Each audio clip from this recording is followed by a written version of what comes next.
big deal, and nothing further to report on that. Time is 7:21 right now. Big news. I have some important news for you. Interesting news. It's Blake and Aaron's Spilling the Tea with Sandy.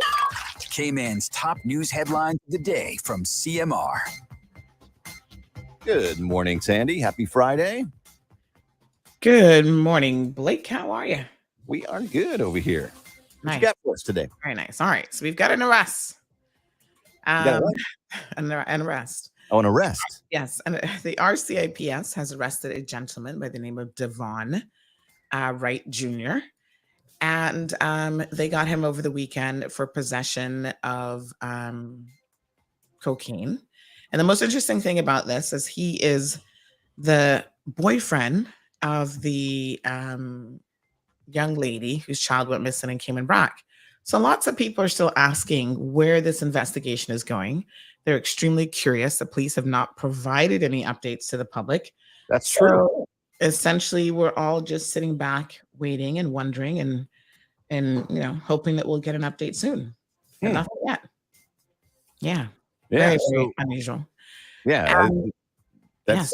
We haven't heard any more on that story. I'm just realizing that. Exactly. We're all, listen, every single day I'm getting questions from the general public about where it is, and I don't know. So he was one of the people who was actually at the scene, though. So it's kind of interesting that he's been arrested in relation to something else.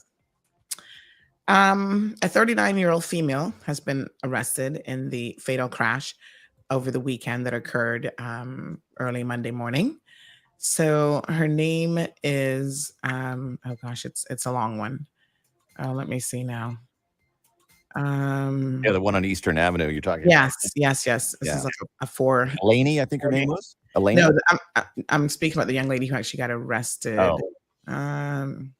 Anyway, she was obviously the driver, which is kind of interesting because a lot of people were asking us, well, who got arrested? Who was driving? Sorry. Who was driving the vehicle? And so we now know who was driving the vehicle. And so she has now been arrested on suspicion of causing death by dangerous driving in relation to that fatality where Eleni was killed. And so two other persons have been, essentially released from the hospital. And there's still one person who is in critical care. So the 39-year-old is actually, her name is Ignacia Francisco Payero Sur. Okay. All right. So we'll keep an eye on this story. It's very, very sad. The young lady was only 20 years old, just getting her life started. She worked at, Foster's in Cayman Bay. Everybody said she was a hardworking young lady, really, really nice, and very unfortunate situation. Absolutely. The Miss Cayman committee situation, the pageant is the gift that just keeps on giving. Oh, boy. So lots of people in the public are calling for their resignation. And in light of that, I don't know if you saw this or not, but the winner, Miss Tiffany Conley, was supposed to have an interview yesterday with a guy who's a big Telemundo star. And he canceled the interview. I saw that post. Yeah, I saw your post. He posted on his social media page, which has over like 324,000 followers, Wow. that she needed to take care of personal matters before doing an interview. It's like he's got more sense than the committee. I mean, what I immediately think about is there's 300,000 people that now know, look at Cayman Islands like we've got a problem here. So Yes. I don't like, any sort of bad publicity in the world. Nobody likes that. Exactly. So Luis Alfonso Barrego has, put on his Instagram story that she basically needs to sort herself out, and he was canceling the interview. And, we hadn't heard anything. We still haven't heard anything from the Ministry of Tourism and Transport, who is the actual franchise holder. And we certainly have not heard anything from the Miss Cayman committee until after the story went up yesterday. And then they issued a statement. They had privately, there's been a gentleman who's been emailing them from before she even won the title saying this is going to be a problem. And so he feels very aggrieved that they did not step in and do anything about it when they had the opportunity. So he contacted them again several times since the pageant, said, this was entirely preventable. You guys have put this young lady in an untenable situation and you should all resign right now. And so in response to his correspondence, they told him that they were seeking legal advice. We didn't know legal advice and what. So anyway, we updated our readers about that. And shortly after updating our readers in that, we received a statement basically from the committee saying that, they had the support of stakeholders, but they were now seeking legal advice on what to do and the way forward. And they were going to be reviewing the facts of what transpired. I'm not really sure what facts they're referring to. So that's a little bit of an unusual statement. But anyway. Who appoints the committee? It's like any other board, any other government board. It is the respective ministries. In this case, it would have been the minister for tourism and transport, Kenneth Bryan. So he can decide whether or not He put forward names. here's the interesting thing about this particular board. This board was in place and has been in place for many, many years, and they have never been changed. So it's a bit unusual. He got in and he didn't do anything about changing them, which is really, really peculiar. We talked about on the show the other day that what was even more bizarre is that the chairperson of the board was a progressive supporter. And during the election, she was very, very instrumental on their public platform. And not only was she very vocal on their public platform, like she was, introducing Alden McLaughlin and whatever, but during the negotiations for the formation of the government, she was one of the people calling members, trying to get them to flip to form a progressive government. So it is really bizarre that Kenneth would not have thought about all of these things in terms of making a different decision as it relates to maybe just putting in a whole new, fresh set of individuals. So now he's got quite a scandal in his hands to try to deal with. Wow. All righty. So, yeah, those are some of your news headlines this morning. All right, catch Sandy's show coming up in just a couple of minutes on Bobo 89.1 FM for the Friday edition of CMR on the radio and online, and we'll see you Monday morning. Have a great weekend, Sandy. Thanks. You too. Bye-bye. All right, folks, we're going to get kicked off here in just a few seconds on the radio, and I'm just going to pull up all of my feeds, so hang tight. Coming right at you. Happy Friday, everybody.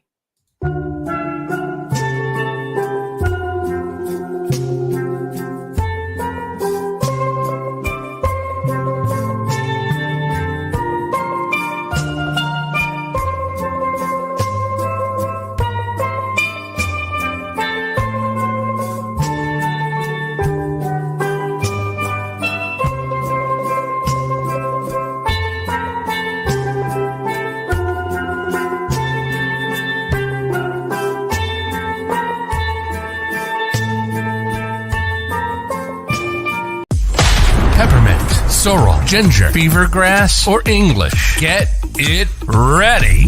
Your morning tea just got hotter. Ooh, honey child. On the cold, hard truth. Bobo 89.1 and Cayman's #1 talk show are bringing you morning talk like no one else. Monday Rewind, Impact Wednesdays, Caribbean Connections, and much more. Don't miss a beat with what's happening in the local community. Just keep sipping your tea. What a mess. Here's your host, live and direct from the Cayman Islands, Sandy Hill.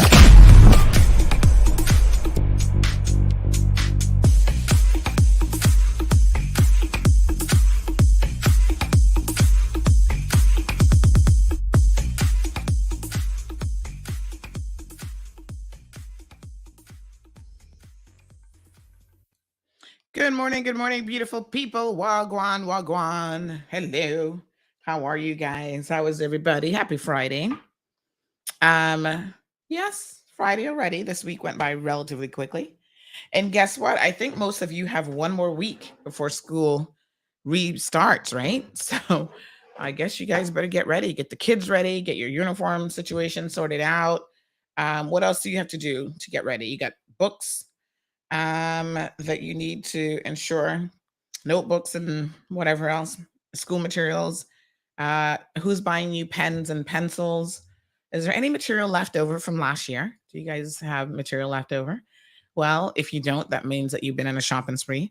So you guys know that over the weekend, I was in Miami Um, you know, every time you go to Miami, child, be ready for people to tell you, no hablas English. No speaking no English. And I'm like, oh Lord, here we go again. Let me put out my little Spanish dictionary. Get lots of opportunity to practice in an event. So yes, it was quite an eventful weekend. So I went to Walmart. It's like, really, Sandy, you went to Walmart? What Caymanian goes to Miami and does not go to Walmart? The only thing that surprises me is I don't go to Target as much. There are many trips that I go to Miami and I never set foot in a Target, which is kind of weird because I actually prefer Target to Walmart, to be honest. But anyway, so I went to Walmart and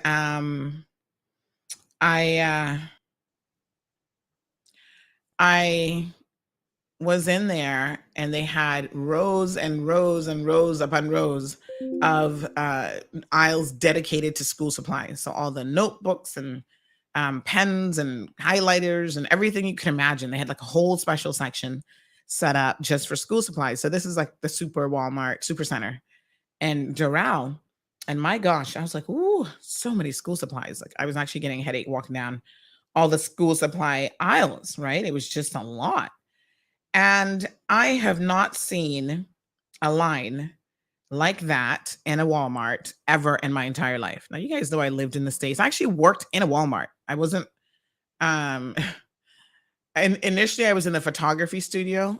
Remember when they used to have photography studios in Walmart? They don't have them anymore. So this gives you an idea of when this was. This is way back in the day. And,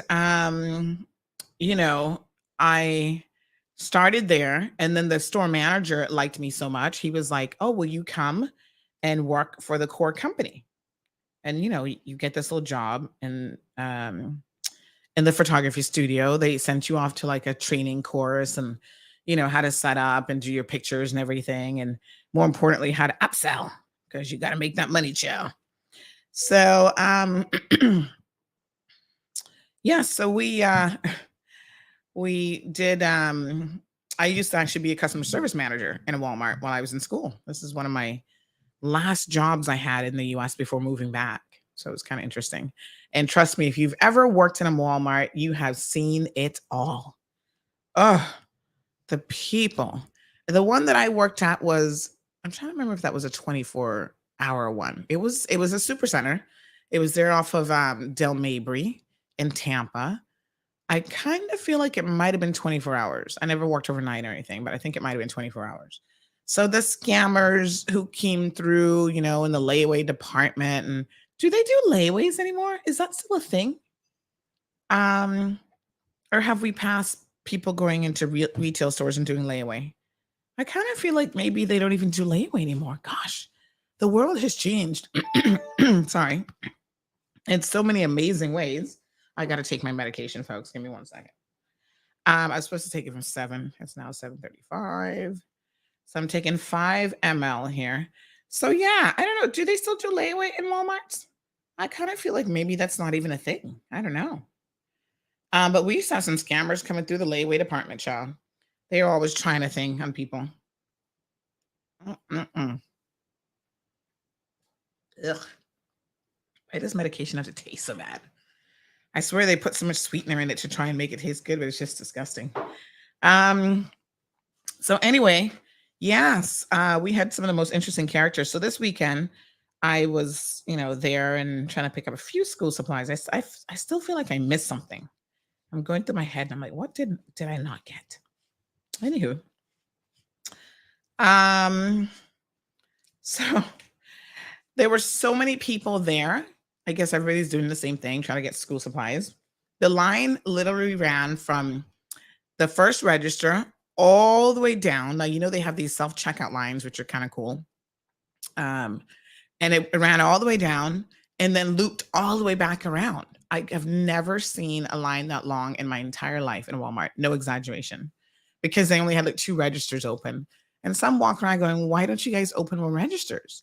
Are you short-staffed? Like, what's going on today? So they were like, yeah, you heard them on the intercom, like calling people, come to the registers, come to the registers. I was like, please, because this is ridiculous to stand in line for an hour just to pay for 5 little items. And then you know how if you're smart, you try to go to like the electronics department in Payne Electronics, or you go to there's normally a register like in the jewelry or cosmetics area. There's like a little register there, but nobody was working these registers. The pharmacy was already closed because it was late at night, so I couldn't go to the pharmacy. Because you see, I would have gone to the pharmacy and be like, oh, get some pharmaceutical advice and pick up some tablets just to be able to check out at the pharmacy. You know, this is what you do in retail, right? You want to get in and out. But child, it was late at night and they were already closed. So there you have it. I was like, what a hot mess. So good morning to Diamond Princess. How are you? Happy Friday. We got a mailbag here with lots of mail in it. Siobhan, good morning. Good morning to Miss Lorna. Melita, good morning, Kathy. She says good morning and happy belated birthday to Gigi. Thank you so much. So you guys know Gigi went to the dentist yesterday. She had a little procedure. All went well. Little trooper. They don't let you go in with them in the dentist and in the actual chair. And I think it's because, you know, they don't want them to feel maybe extra anxious or whatever because a parent is there and they just need to focus. But she did good. All good to go. Evelyn and Miss Vernita is here. Mr. Marshall. Kenneth. OKK says, Kenneth, like them. They always know who's going to win, period. Miss Cayman and Miss Teen, whatever. Let's not clump Miss Teen into this hot mess because, you know, I can't ever recall, honestly, hearing any kind of scandal surrounding Miss Teen. I think they run a pretty clean pageantry as pageantries go. And these young ladies seem to be a lot of times more mature than the Miss Cayman contestants. So my hat's off to the teenagers. They're doing a better job. Good morning, Aliano. Morning to Barbara. Rawil is here watching. Marissa and Larry. Who is Marissa and Larry? Watching with Melissa and Larry. Okay. In the Philippines. Yes. Thank you so much. Good morning to Gina. Ronaldo. Yes. Says good morning, everyone. Debbie's here. Felicia, Olivia, Melvin. Hey, Melvin, how you doing? Haven't seen you here in the chats in a bit. McCoy. Shay says good morning, Miss Sandra.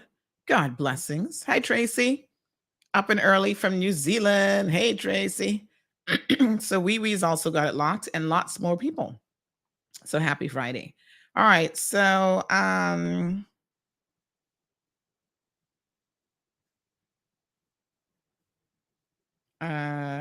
Minister of Health. Yes. And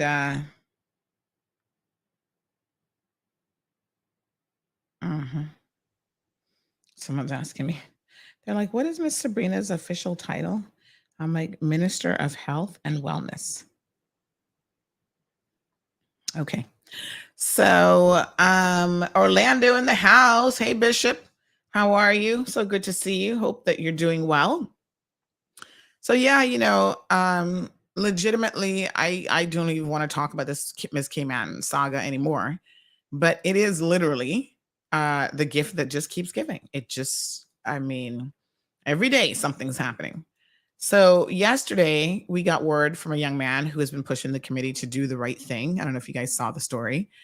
He basically, his email was scathing. I mean, the dude did not hold back any punches, none at all. He was just like, listen, y'all need to resign. This is what he said. I tried to warn you in my very first email. I questioned what would happen if this became an international scandal. Today it has. Resign, every single one of you. Do it now while you still have some dignity left. Lord Joseph. I'm like, whoa. You have brought nothing but shame and international embarrassment to this nation. If you love this country and you truly care about the pageant winner, you will strip her of the crown, get her the help she needs, allow the court proceedings to play out, and resign. You alone are not the cause of this. You were supposed to be the adults. Oh, sorry. It says you alone are the cause of this. You were supposed to be the adults who guided the contestants. Instead, you let your hubris get the better of you. And because of that, we're now an international joke. She's a victim in all of this. Okay. A victim of your incompetence. If you'd even the tiniest modicum of dignity left, you will resign immediately, all of you. And he goes on to say, Where else does he say? He then says, this will not go away and it will not get better. You're only further diminishing whatever good faith remains, if any, of your already tarnished names. I implore you, for the good of the country, the contestants and the pageant winner, end this madness, resign. And he signed it, a justifiably outraged citizen of these wonderful islands. What a hot mess. And, to his credit, he was the one who contacted us back on July the 12th to say, I'm looking at this cause list with this young lady's name on it. Can you look into this and tell me why this committee has allowed her to run? I reached out to the committee the exact same day. And their response really was, who is this person complaining and what's their skin in the game? I'm like, I don't know the guy. He has said since then that he has no skin in the game. He just didn't want the Cayman Islands to be in the situation that it's in now and be completely embarrassed. And people always think like you have an ulterior motive because you don't stand for wrong. Could it just be that you don't stand for wrong? I mean, could it be as simple as that? So now we know what has happened. And unfortunately, she's supposed to do an interview with this guy, Luis Alfonso Borrego, who is a journalist and TV host. I think he works with El Telemundo, which is a Spanish station. And he's like in the pageant world and whatever. And he was supposed to conduct an interview with her. And unfortunately, he canceled the interview. And he said in his Instagram stories, and again, this man has lots of followers. He said, what did his thing say exactly? He basically said that, where is it? Where's the comment? But he basically said that, she needed to take care of her personal matters before conducting interviews. Now, it sounds like he has more sense than probably some committee members, because I cannot for the world of me understand why. And you know what? They've never is now oops, sorry, I just went to the website.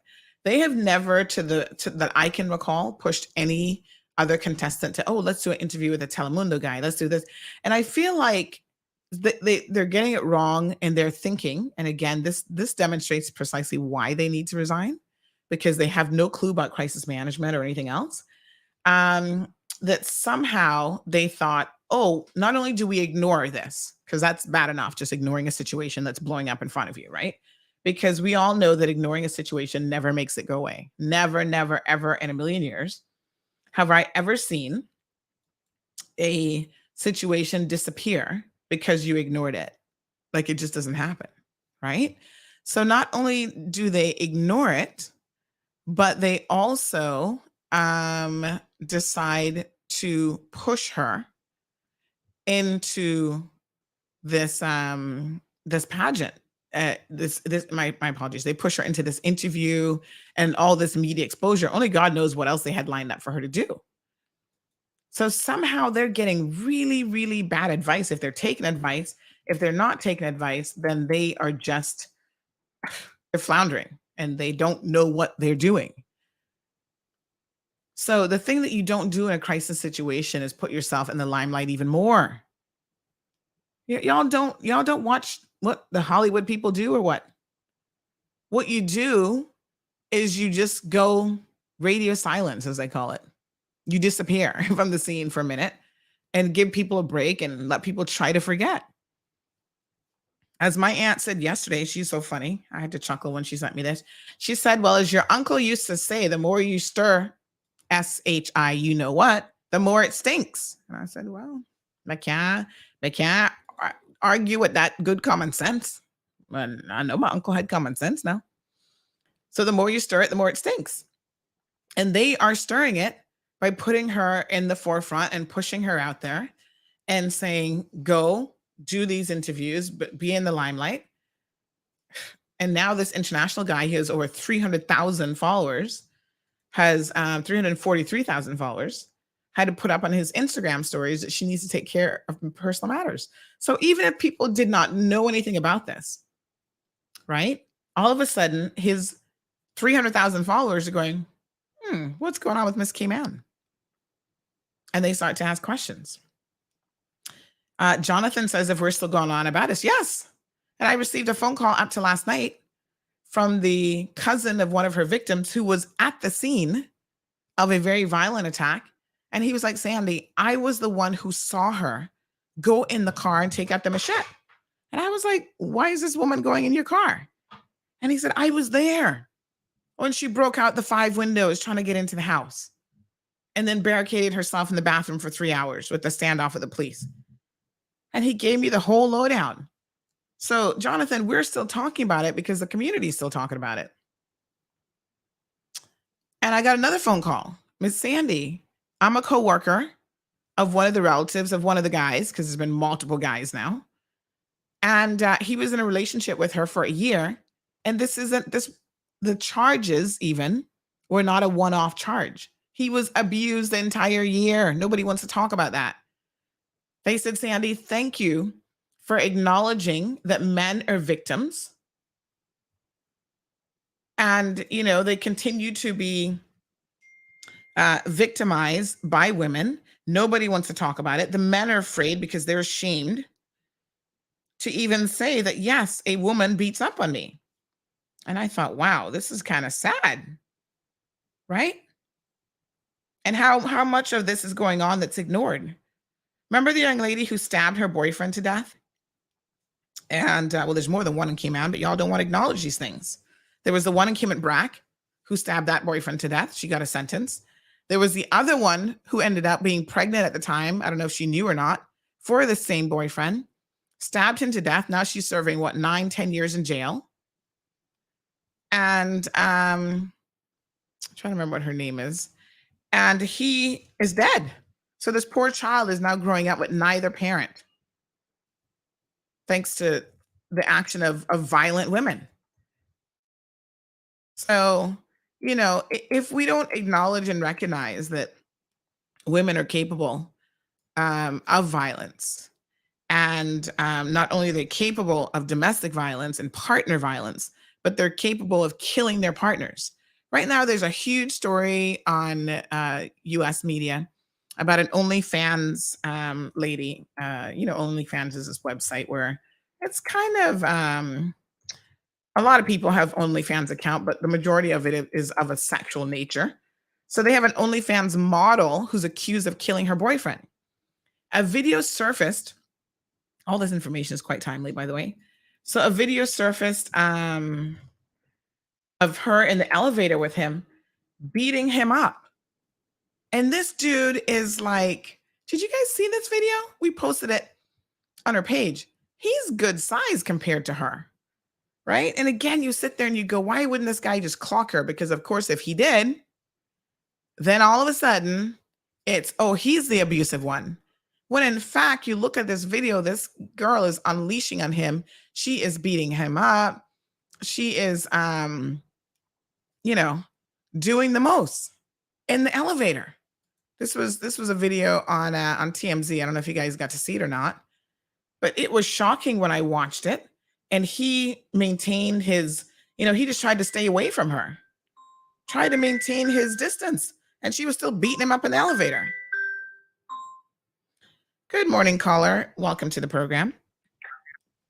Good morning. How are you? I missed you yesterday morning. I almost missed you this morning because I just tuned in, but you're on fire. Mm-hmm. You know about the domestic violence that you're talking about. Mm-hmm. I grew up where, men beat on women. Sometimes you could hear the licks one house to another. When he hit her, and you could hear this like a splash next door. Mm. I grew up in that time. Mm. And I always thought that was so wrong. Mm-hmm. And then I always thought during that time that it was men who would beat up on women. And then I got a little older and I could see the world a little straighter and a little more clear and understood that it worked both ways. Now that I'm the age that I am, I thought that, the ball would have come round and, everything would be good because we would be addressing domestic violence as domestic violence, whomever is at fault. But here we are in the 21st century and we're still like way back in the dark ages, and that's just not Cayman. I mean, that's the entire world. Yep. And we treat men so horrible when they are innocent in this and the victims. And I always wonder, well, who birthed this person? Was it a human person, or was it some sort of alien from outer space, or it was some sort of animals? Because you don't treat men who are abused as if they're human beings. And yes, they're going to go away. You can't hurt a man's feelings and expect that he's going to survive. I don't think psychologically it does happen that way. So I'm glad this morning that again you've taken the baton and you're running the relay, but you're running by yourself. But I thank you as a mother of sons.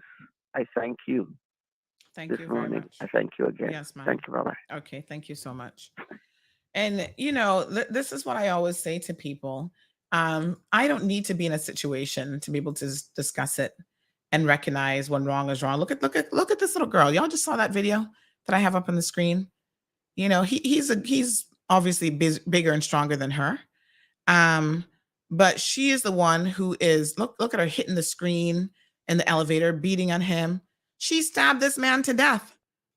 There are people now who have no son, no uncle, no nephew because of this woman. And when you look at her, you think, oh, she looked like she couldn't hurt a fly, but they be the one, Sonny Chow. Look at how she's beating up on him. And look at the man. The man got muscles. He tapped her one good time. He's just trying to push her away. If he tapped her one good time, she would be on the floor, probably with a busted lip or a broken nose. And she just keeps going at him in an elevator. And now they have footage of this, and the man is dead. He has been stabbed to death by this woman. Y'all want to see how sexy she looks? Hold on now. I know Jonathan probably will be into this part of it. He doesn't want to talk about the violence that even sexy women are capable of. Hold on. Let me show you. Let me start over. And then you can see. Look at her. Look at her. Uh-huh. Looking real good, honey child. Look at the bathing suit model photos. OMG. She's the cat's meow. Meow. Look at them in happier times. Poor him. He probably thought he had such a prize on his hands. And now he's dead. He's deceased. Stabbing boyfriend to death. My God. The more we ignore these situations. I'm trying to remember what was the name of the young lady again with the one in Northside? Yasmira Locandro. No, that wasn't her name. Help me remember now. Oh gosh. Oh, let me see if I can find it in the website. Oh gosh, we've covered several of, we covered the entire trial with that situation, but let me just see if I can remember. Oh man, I'm trying to remember their names. But anyway, she went to jail. Oh yes, here we go. Olga Elizabeth Smith. Remember this case? She was sentenced to, I want to say, oh gosh, I can't remember now. Was it 12 years or 10 years? Anyway, she's been sentenced to lengthy jail time. And once again, see what they always say? They always want to blame this. This is her lawyer now saying, oh, he choked her and he did this and he did that. From what it seems like, right? This is probably his poor family. Look at them. Yes. Victim's cousin. Mm-hmm.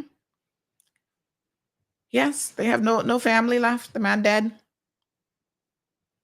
Dead. These things are not amusing. They're not funny. I'm not engaging in the humor side of it because, normally the situations do not end very well at all. So in the case of Olga, she ended up stabbing her boyfriend. What was his name? Marvin Javier Conley, Armendariz or something to death.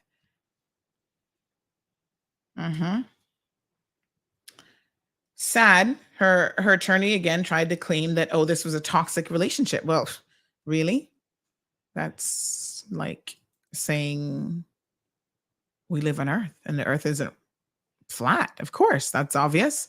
These are toxic relationships, and the toxicity could be on just one side.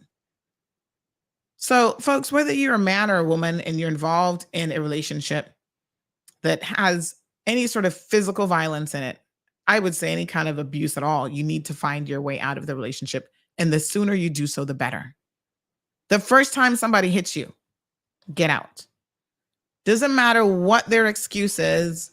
Oh, I was drunk. I can't handle tequila, and I had one too many tequila shots that night. I saw you looking at my friend kind of funny, and I thought you wanted to go and sleep with her. People come up with all sorts of excuses for their behavior. Don't accept it when it comes to abuse. Get out. Y'all saw that movie, Get Out? This is real. Get out. Because you might end up like Marvin. You might end up dead. You might end up like this young man. I don't even know what his name is. Let's see. She's only 26 years old. His name is Christian Toby Abumsili. He sounds like he could be of Nigerian origin. Miami-Dade County, child. She's been charged with second-degree murder with a deadly weapon. Stabbed him on April the 3rd. Wonder why it took him so long.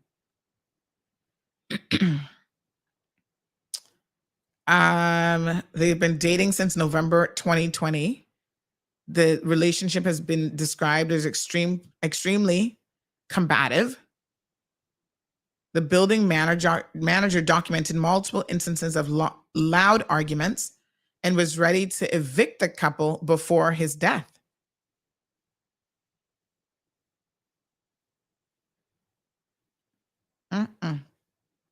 Back and forth. So sad. Stabbed him after 4:30 in the morning.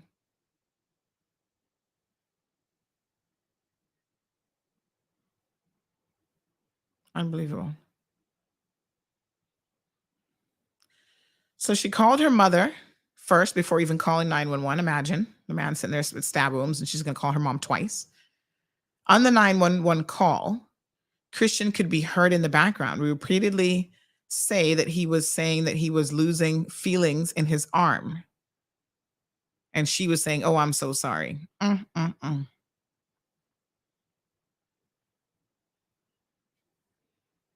Wow. Toxicity. You really got to acknowledge that these relationships do not tend to ever end well if you do not get out. So, yeah, I mean, it makes, these types of things happen every single day.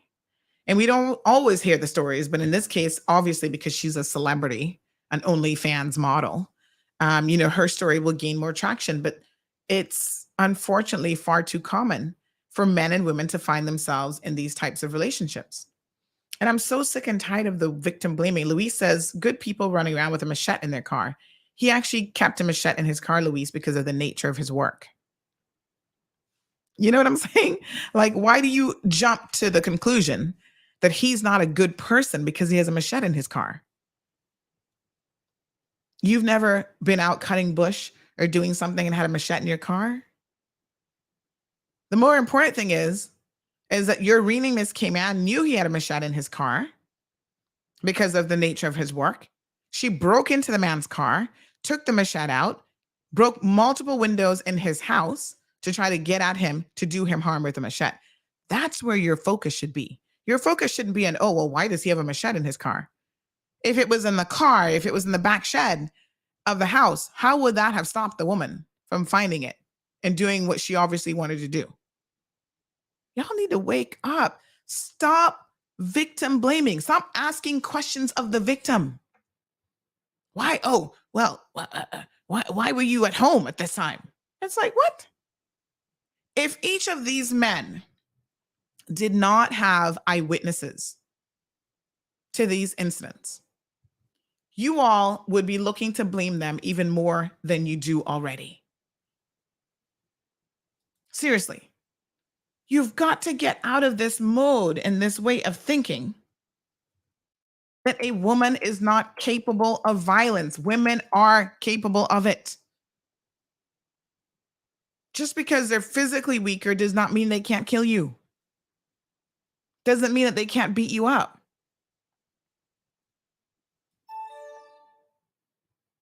And a lot of men do not fight back.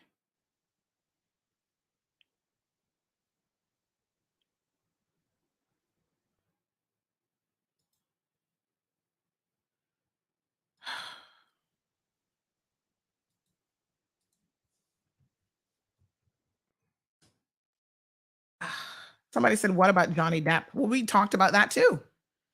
If y'all missed that show, we talked about it more than once. That was another toxic situation.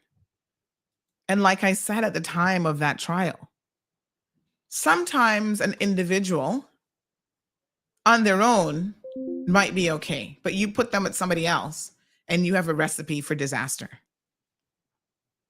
Johnny Depp and Amber Heard, my God, we spent countless time talking about the two of them, unfortunately. Another example, another celebrity couple, because celebrities are not immune from toxicity. They're not immune from abuse. They're not immune from being crazy, violent. And there have been tons of celebrities who have lost their lives at the hands of their violent spouses. There was one the other day, I can't remember her name. She's an African-American young lady, really, really beautiful. And her boyfriend ended up shooting and killing her. There's so many of them, to be honest, that it's kind of hard to keep up with the ones, especially that happen in America. But even on this little island, we have had some prime examples of relationship violence that has ended in the death of a partner. I can't remember the one in the BRAC, what that lady's name was. I think she was from Honduras. But yes, this is the norm. I want to share something with one of you in terms of what a victim said yesterday. They said that, they remain just really shocked and surprised how people seem to be questioning their version of the story. And, what other eyewitnesses saw.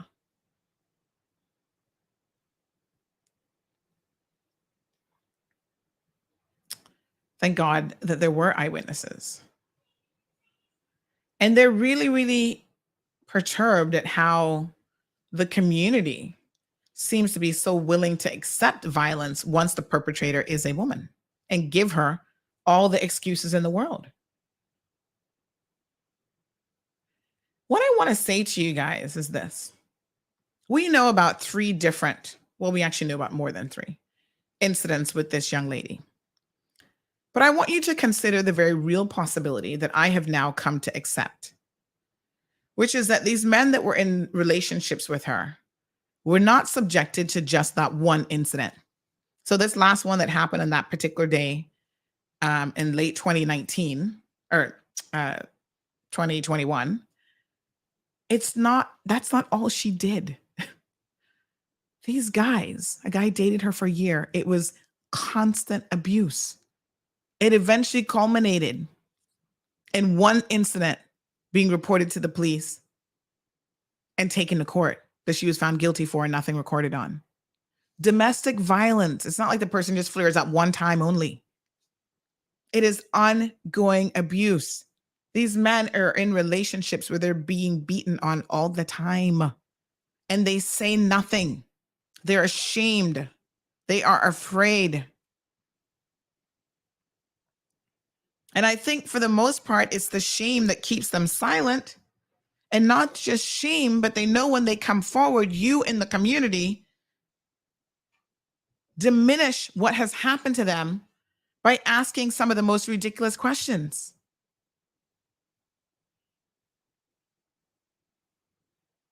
He let her beat him up. He not man, what do him? Louise says, what would happen if he had gotten the machete before her? Well, he's not the violent one. That's the problem. So he wasn't going after the machete for that purpose. The machete was in his vehicle for work. She was the one who broke into his car and took the machete. This wasn't an incident where he was fighting her and going for the machete. Don't give people right when they are 1,000% wrong. Because what you do is you end up essentially blaming the victim. Well, he must have been going for the machete, obviously. No, he wasn't. The dude was sitting in his house with his family, and other family members were there minding their own business. That's why the cousin called me and said, I can tell you I was there, Sandy. I was sitting on the sofa, and I happened to turn and look out the window, and I'm like, why is this woman going in your car? And then she went and busted out 5 different windows getting into his house.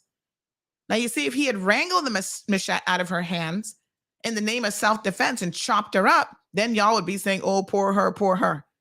What about the men that are being abused? No form of abuse should be tolerated or accepted. And this week, this dialogue of, oh, what are people doing to her? I even had an MP say this to me. Now, y'all know you're going to make me lose my patience with y'all. Got me going crazy up in here. Oh, well, what did she do? She doesn't sound like a victim. What does a victim sound like? When we play that voice note on Friday, on Monday show, oh, she doesn't sound like a victim. I was like, this is precisely why we not get nowhere in this country. Because we are electing people who can hear a victim story and talk about they don't sound like a victim. That's why we don't have domestic violence legislation with any teeth. That's why when you go to the police and you report it, they don't give a damn and they don't do anything. In a lot of instances, until it's almost too late. And when they do something and then you go to the court magistrates and judges have the same mentality. Oh, let's give them 50 million chances, 50 million teen chances or whatever. Oh, let's not record it on their record. Let's make them keep going. And here we are, round number 3. The thing with domestic violence perpetrators is you need to stop them as early as you can and try to get them some help to try to stop the violence. Giving them chances after chances is not going to stop the violence.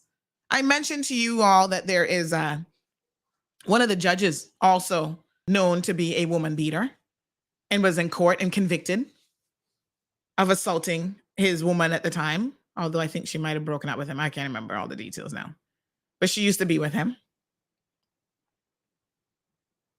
Even her, the court is like, oh, can we work with him?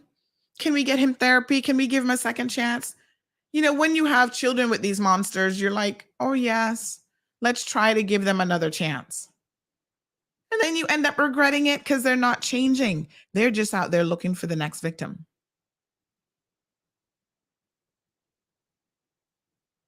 The other one that we've had on our radar, oh God, what the hell's his name again?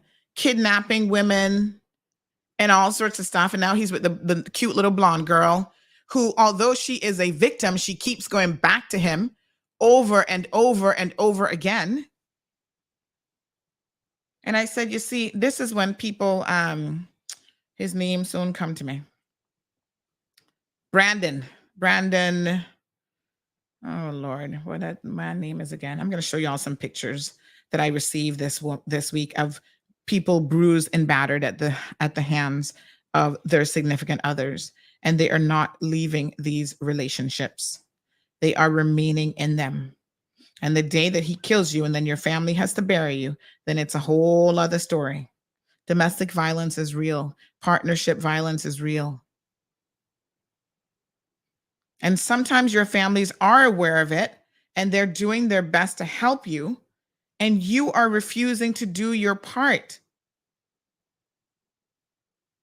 In this case, his family is so distraught, they're reaching out to me, a total stranger, to say, Sandy, can you help us with our sister?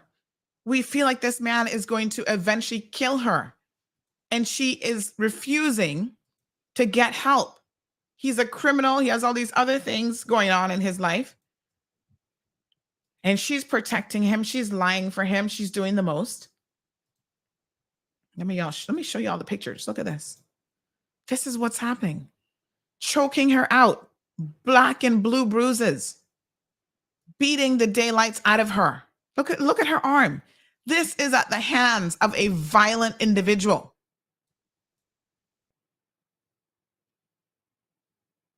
And this is probably one of the few times that she actually reported it. Because you can believe if this one incident, you go to the hospital, you can see she's on a gurney. There have been countless other times when she got beaten up and she did nothing about it. She didn't report it to anyone. I have had mothers over the years, right, contact me about their daughters being in relationships where they were being beaten to pieces. I remember one a couple years ago, that poor mother, the distress in her voice, the tears, the anger. He went after her one final time and almost killed her, threw her down a flight of stairs. These incidents are real, and they are happening right here in the Cayman Islands, day in and day out. We have got to stop ignoring it.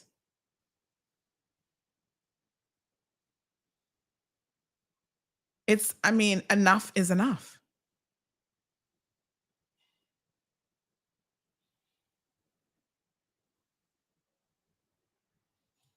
So Katsina says machete and cars for work. So gardeners and landscapers can keep them. Yes, they can actually. If you have a legitimate purpose for having the machete, then you can. And obviously he did, and the police were aware of the purpose. And he's not the one who's been charged.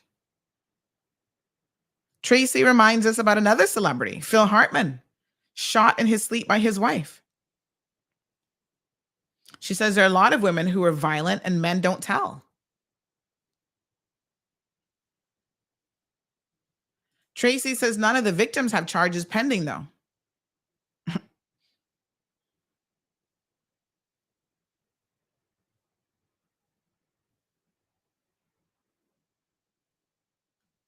Yes, KK, unfortunately, we're here again because every day that I see the commentary, particularly about victims and making fun of the situation and making light of the situation, it just really gets under my skin.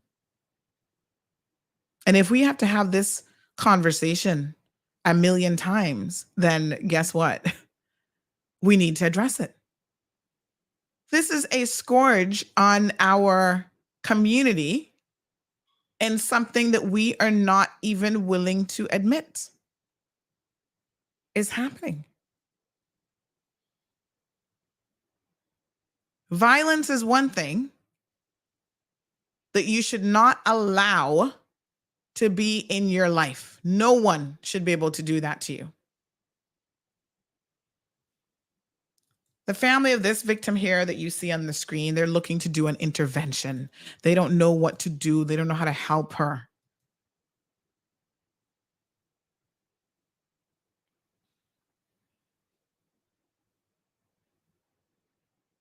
Real Deal says, as a Black man in America, he would have been given the full extent of the law from the court and public opinion if he had given her one lick.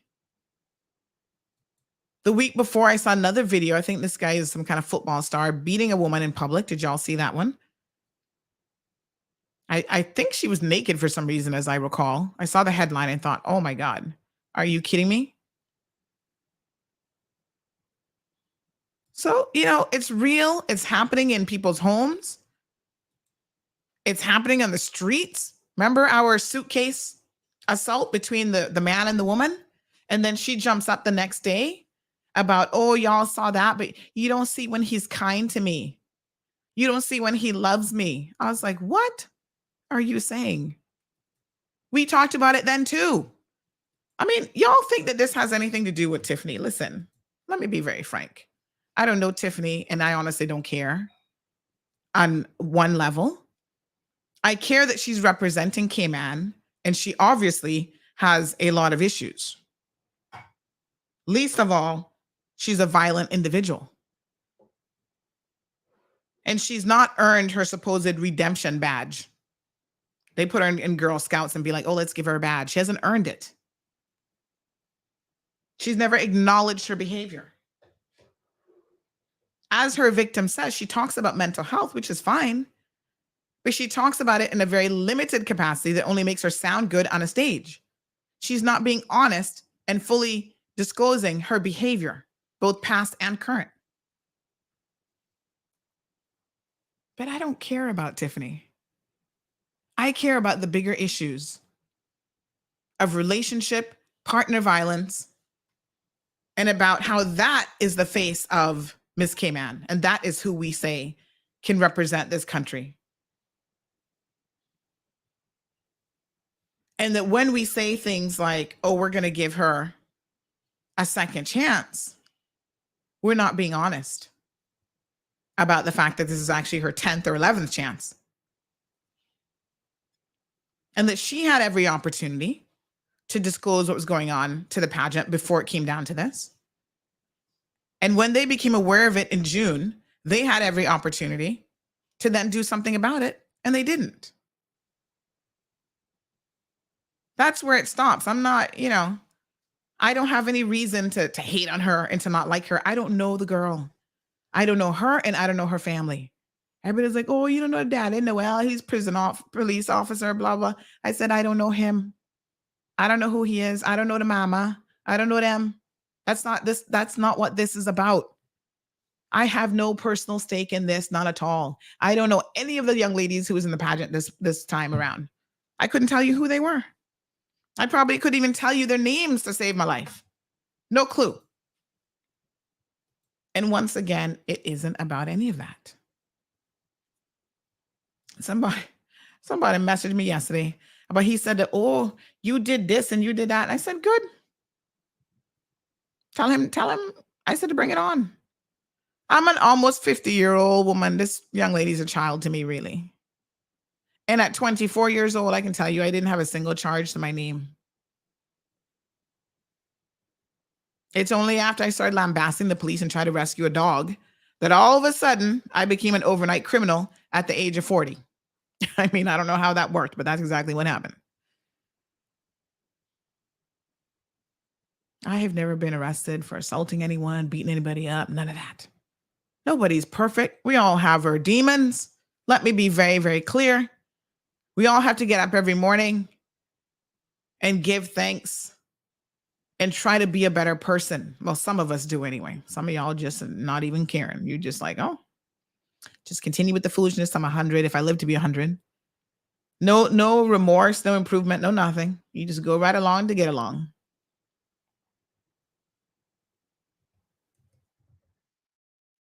And I said to the person who sent me that message yesterday, I said, this is precisely why this young lady is the way that she is, I imagine. Because no one is willing to be honest with her, first of all. They are all happy to hold her up in her wrong and cloak her by, well, look at what this person doing. Look what that person doing. I'm just like, how does that help her? Honestly. Stop giving people wrong or right, my apologies, when they are wrong.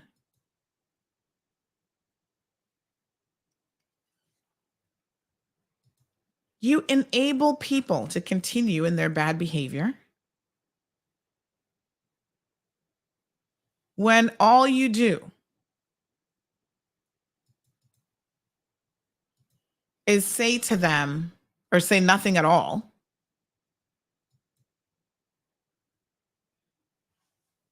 and allow them to think through your actions and your lack of assisting them and getting them under control, that what they are doing is okay.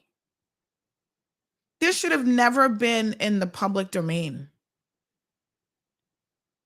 This should have been something that was handled within her own family. They should have never gotten to this point.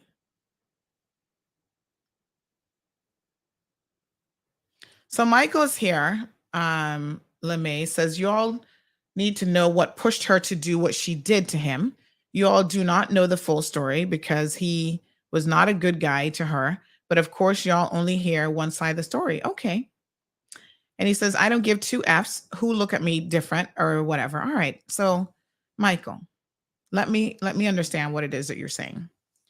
I don't know which of her victims you're referring to, right? When you say he, because there've been multiple ones. So you're trying to tell me that her mother, her sister, at least 3 different boyfriends that we know about that she has assaulted have all done something to her. What did her mother do to her? What did her sister do to her to deserve getting beaten up? What did the police officers do to her? Help me understand. I want to understand, because you're saying, oh, he wasn't a good guy. She would stay in a relationship with him for a year, or whichever one was it, the one that was a year, that was a 3 months. Which of the guys was it? What did the police officers do to her? She has kicked 2 police officers in the nuts.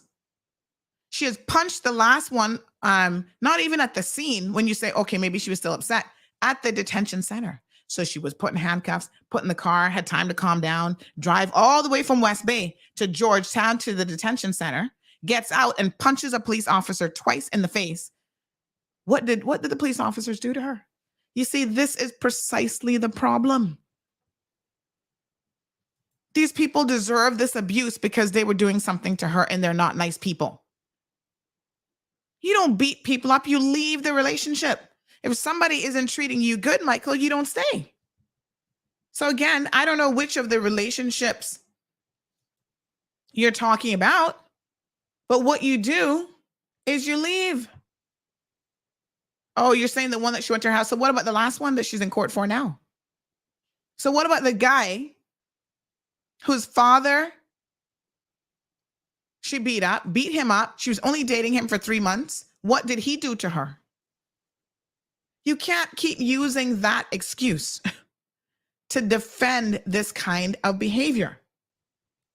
Give me 1 second here. I want to play this audio note again from one of her victims, because I think y'all must have missed it the first time we played it. Let me just make sure this is the right one. That I don't even know. Yeah. All right. Hold on. We keep saying, what are all these people doing to her? What is she doing to them is the question. Y'all keep giving people, listen, when you do this and the perpetrator sees that you're in a position to continually defend them and their behavior, they will continue doing what they are doing. I really wish you all would reach out to this young lady and offer her support in terms of getting help. That's what she needs. She doesn't need y'all excusing her behavior. Well, yeah, I would beat him up too. And I know he was cheating on you. Listen, this is not the response. And if y'all think this is a one-off situation, it is not.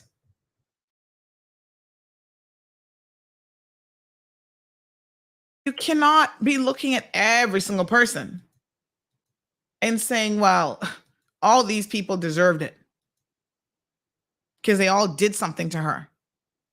If you went around in life assaulting every person that did something to you in your opinion, we would all be walking around with black and blue eyes and probably in jail.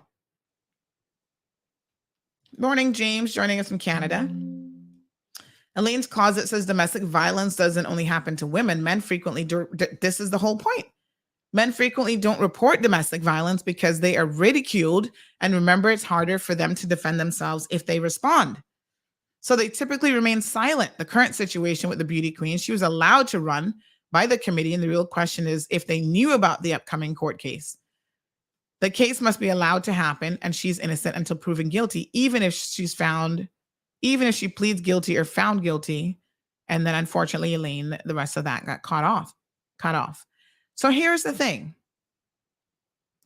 They did not know at the time that she entered, right? Because What she did was she said in her interview on Monday on Star 92.7, again, I don't even know who's advising her because the things that she said only put her in a worse light because we got more insight into how she thinks and what's really going on.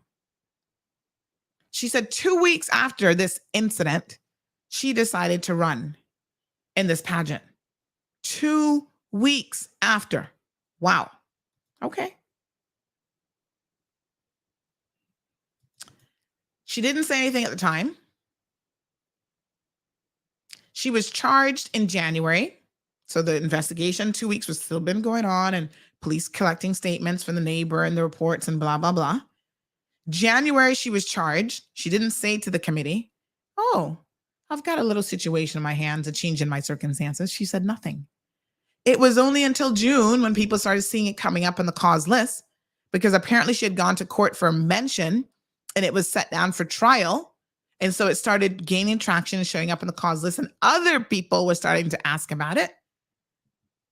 Then she must have told the committee at that point. And you know what? They're applauding her. Derry Dacre sat on Monday and said, oh, thank you for telling. I applaud her for telling. What? You applaud her for telling you because really she had no choice at that point? When I talk about enabling, this is the foolishness that I'm talking about.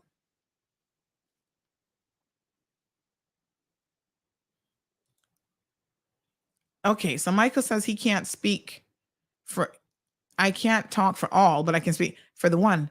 But Michael, this is the problem. This isn't a one-off situation. This is my point. This is repetitive behavior over and over again. Natasha says the cops who were assaulted did nothing because her dad is a cop. Maybe that's why the courts are all so lenient. You all should be trying to help her for her own good. Because I'm telling you, one day she's going to roll up on somebody and it's going to be the wrong person. She's lucky that she don't live in a place like the US where everybody in their house has a weapon. Because somebody would have shot and killed her a long time ago for trying to beat them up or for beating them up or coming at them with a machete. Don't give her right for wrong. Go and help her. Get her therapy. So, at the end of the day, you know of one situation that doesn't explain why she beating up her own mother. Who beats up their mother? Your sister? I hear her sister's like the nicest person in the world. She's unhinged, and the quicker y'all look past the pretty face and get her some much needed help, the better off she will be. She will actually be able to fully redeem herself. Yes, I believe it. Let's give her 50 chances. But she's got to earn it. You don't just jump up 2 weeks after assaulting 3 people, damaging 2 vehicles, and talk foolishness. So, Michael, put that incident, that one's from 2018, 2019.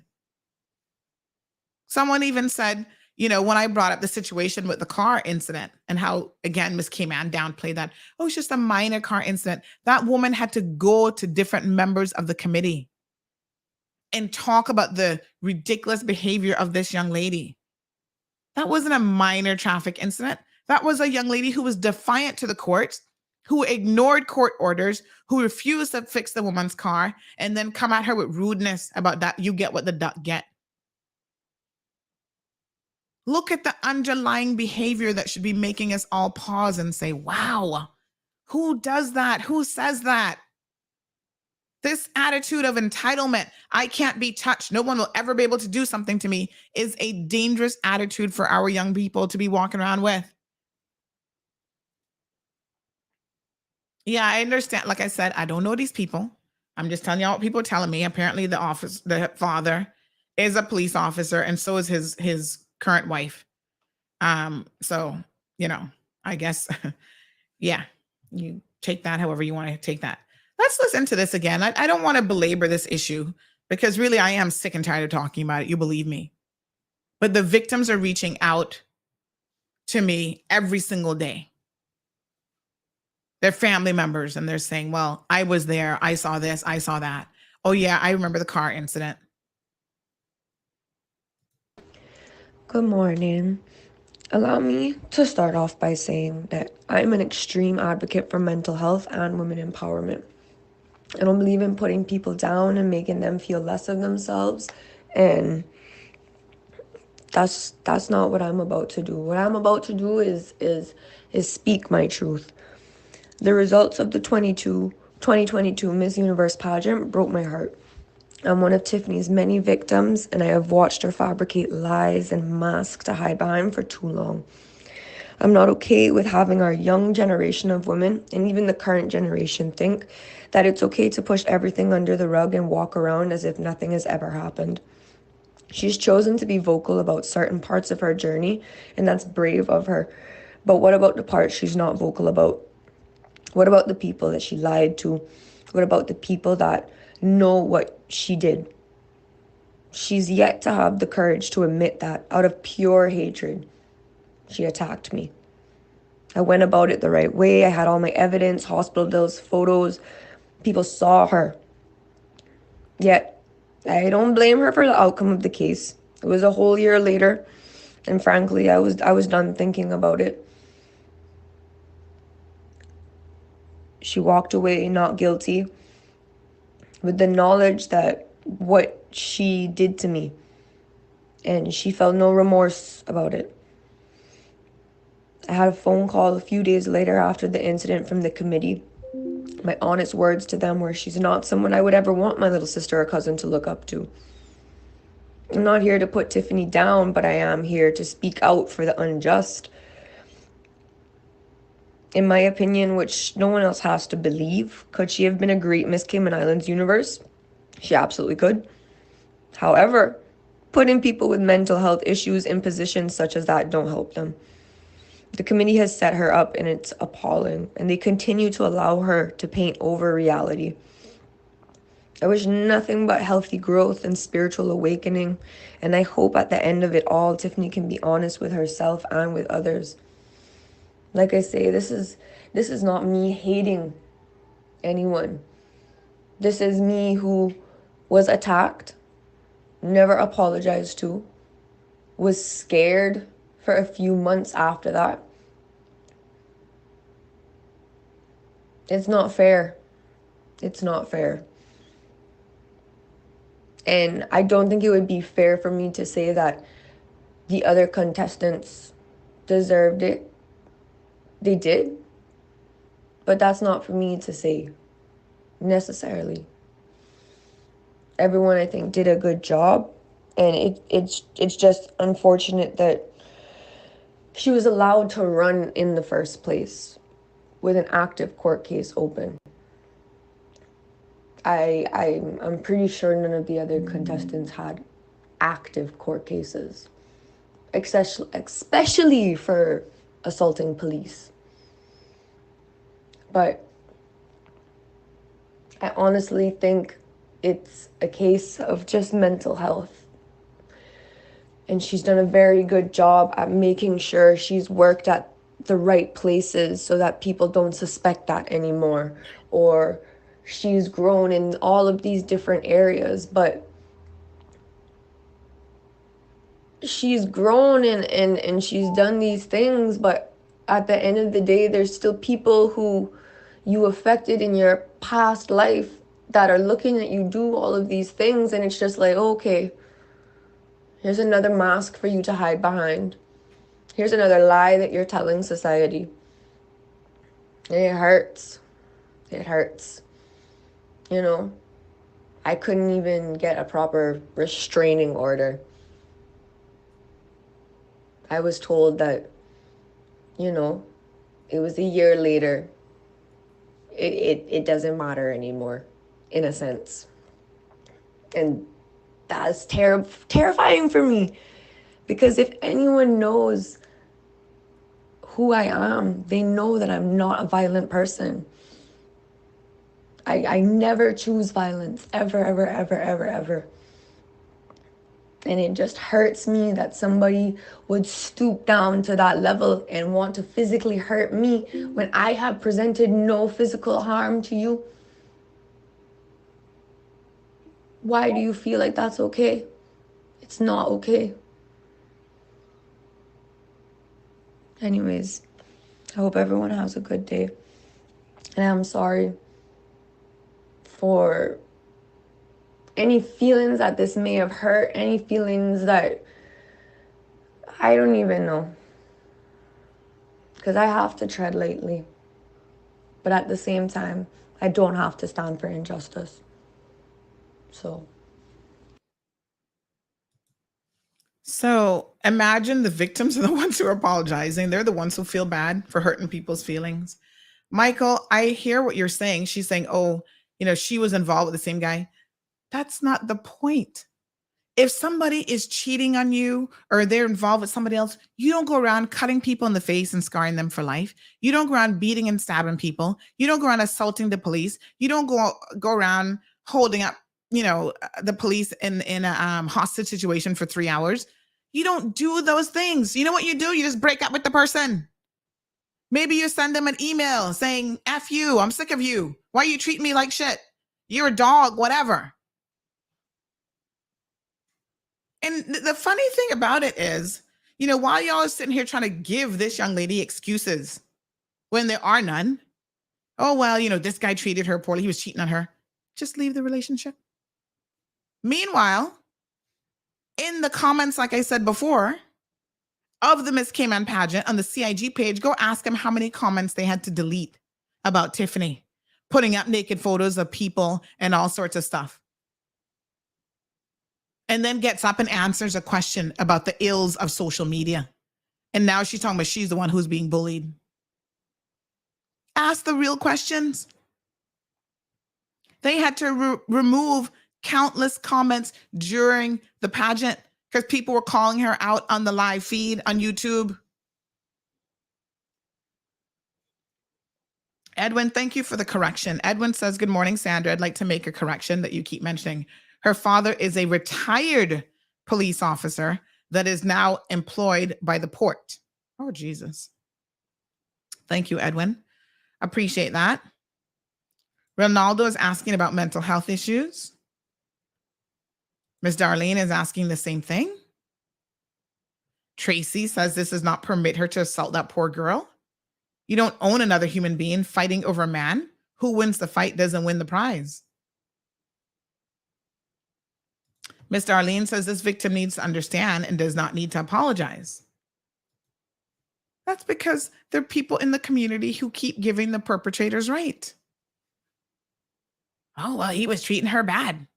That's not a reason.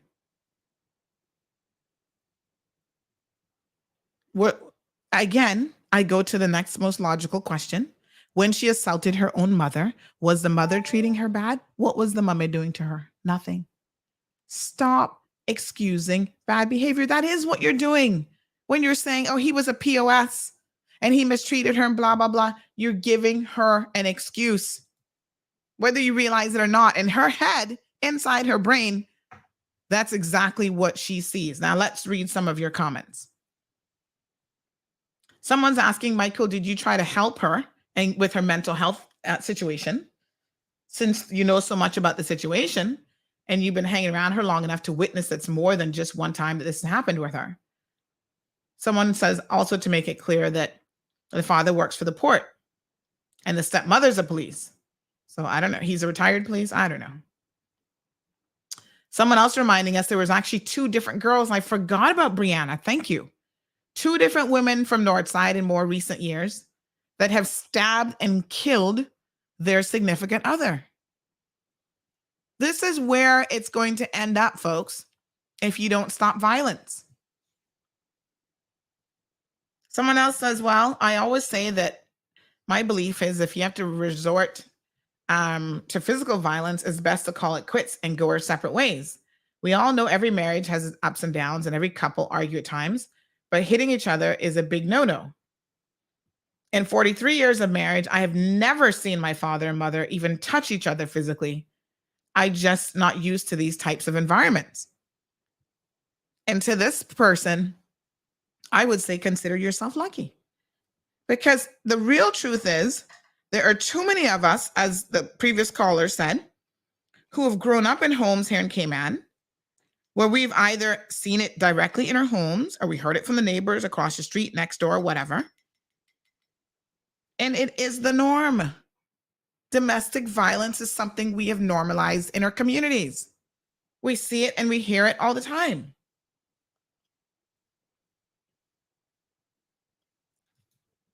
And then by extension, we are teaching our children that that's okay, we've normalized it for them. What we need to do, and I know I talked about this yesterday, that I'm going to move on. We need to really remove the conflict and the abuse from our homes. And I woke up this morning thinking about when my daughter came, oh gosh, 3 nights now she slept by herself. Oh, we're doing so good. And she comes in the bed after she wakes up and she's like, Mom, I love you. And I said, oh, I love you too. And it got me to thinking, when you remove the dysfunction, the chaos, the violence from your home, you have to make sure that you replace it with something else. There can't be a void there. And what you replace it with, people, is as much love as you possibly can. Y'all need to be telling your family members every minute of the day how much you love them. Tell your children, when was the last time you said to your kids, oh, mommy loves you, and just give them a hug? No reason. They didn't have to do anything. You just love them because they're yours. We have got to encourage that more and more. Some of us grew up in homes where you didn't even hear the word love. You never got a hug? Nothing. Can we normalize that? Since we're into normalizing everything else, can we normalize some love around the place? Okay.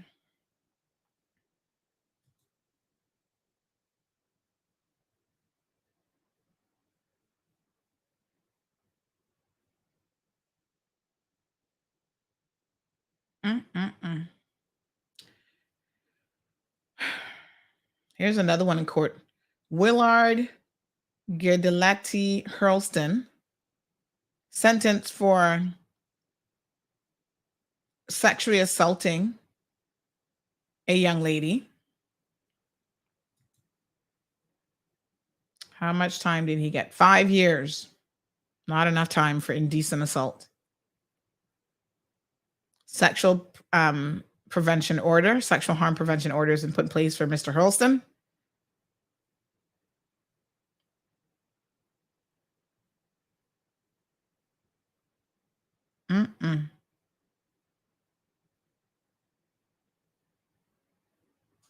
Wow. Oh, my God. What a mess.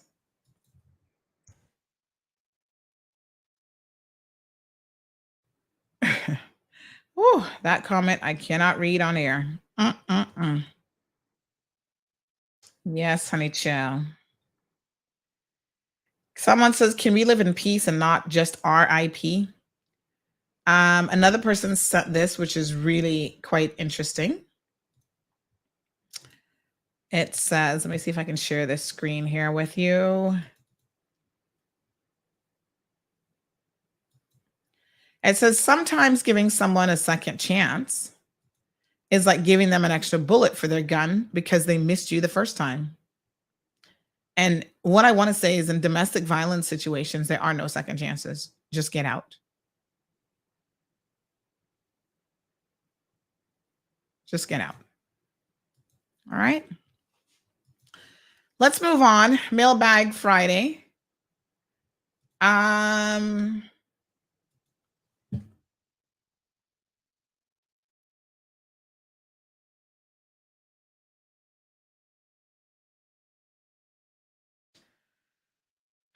Let's see. Really, my son is friends with the daughter of the boyfriend.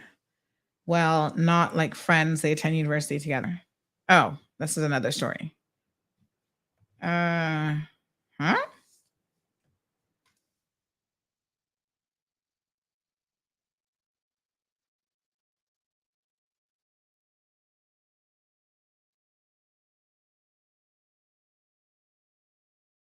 The daughter of the boyfriend. This is another case now. My son is friends with the daughter of the boy. Sometimes you got to work at what the heck people are saying. The daughter of the boyfriend. That's not a boyfriend. You must have missed when they broke up and when she got another man. Lord have mercy. What is this person sending me now about the dress code? MTV Cribs. Vacation style. Who is this person? I don't know what y'all be sending me, but anyway. Right. Let's see. Somebody sent a voice note. Obviously, I can't listen to that.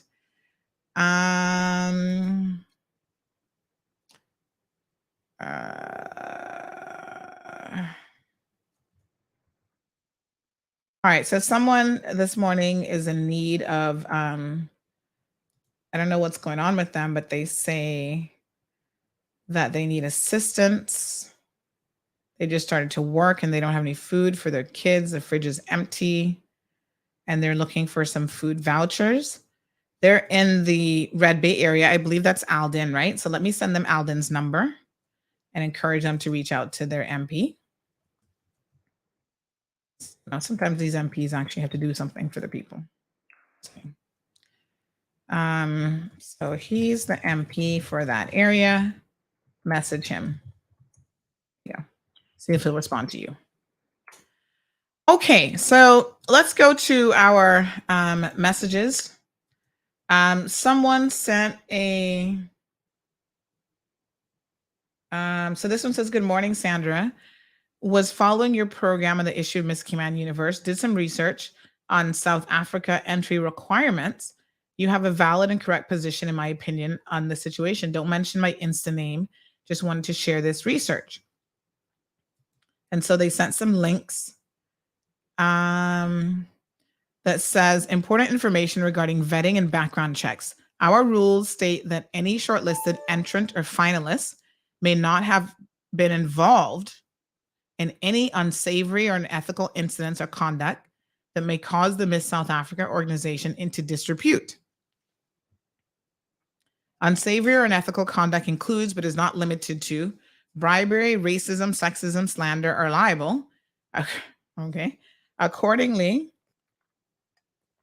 by entering to compete in the title of Miss South Africa 2022, you'll be required to consent to the Miss South Africa organization doing any background checks to verify information provided in your entry form, as well as to confirm that you are an upstanding citizen worthy of representing the country. And then 7 requirements if you're thinking about entering for Miss South Africa 2020. They sent that link. I mean, to the point that yes, most pageants, obviously our committee only needed a couple photos and clean police record, but most do have a little bit more of a standard that they try to put in place.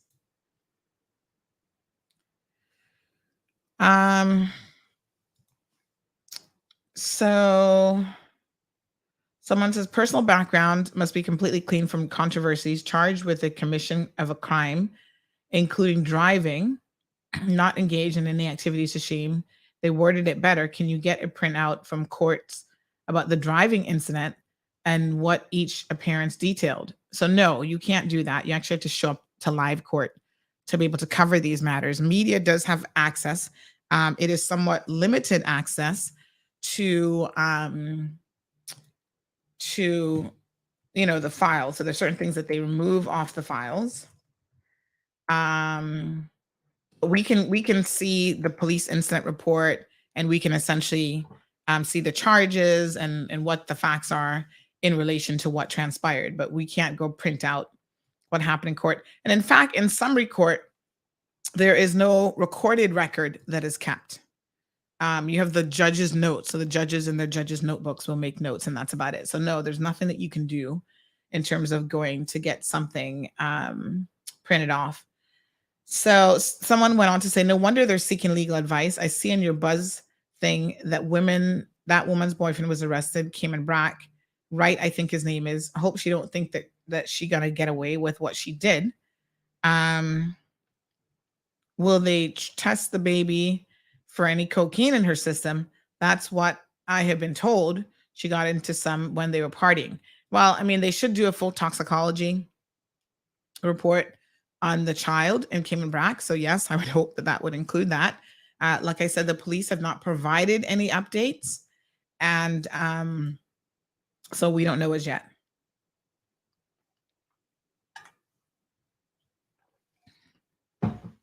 Okay. All right. Another question that came in that says, let me see here. So this one says, good day. My name is Fitzroy Green. I don't know if this is the right place to venture out my, I think he meant to say anger. He said hunger. I was employed as a carpenter with Robson Construction. So yeah, I remember this was discussed on Thursday's show, I believe. No, Wednesday's show. This is Jeremy now. Jeremy claims that he's paying people and it's just one or two disgruntled employees. Well, we've had so many people message us since then. I got to tell you, his story doesn't seem to be holding much water. So this person says they never had any work for me, a little over 2 months. And I went to work for someone just to pay my rent and buy some food. And I told the boss about it and he turned in my permit. So I'm now back in Jamaica. Thanks. And I said, okay, can we share this? He says, yes, you can. I worked with Jeremy for over 2 years. He's not the type of boss that you can talk to, has his own way. When I was there, I was never, when I was there, I never have to wait no more than 3 weeks, thank God. But because I keep on asking for a raise of pay, he started to sidestep me something 2 or 3 days for the week, something none. So I went to do some work by Palm Heights just to put some food on the table, pay my rent, and take care of my wife back home in Jamaica. He canceled my permit. The only thing I never had was a driver's license. I have every tool possible. He was paying me $17 an hour as a Jamaican and was paying a Canadian man $28 an hour. And that person don't know the work more than me. And for a boss, he loves to take gossip from workers. If two workers have a dispute, he doesn't call a meeting about it. He's not ready for the bossmanship. Yes, sir. Bossmanship. All right. Let me just see what else is in the mail room today.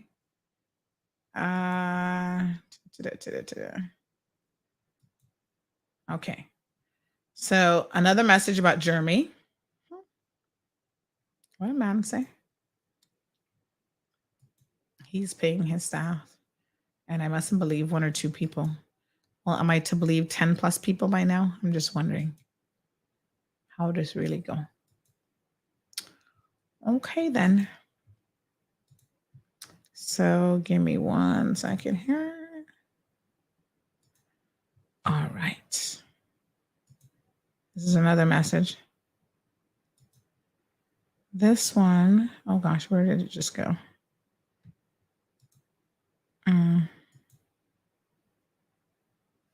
Okay, this one came in on WhatsApp. Give me a second, honey child.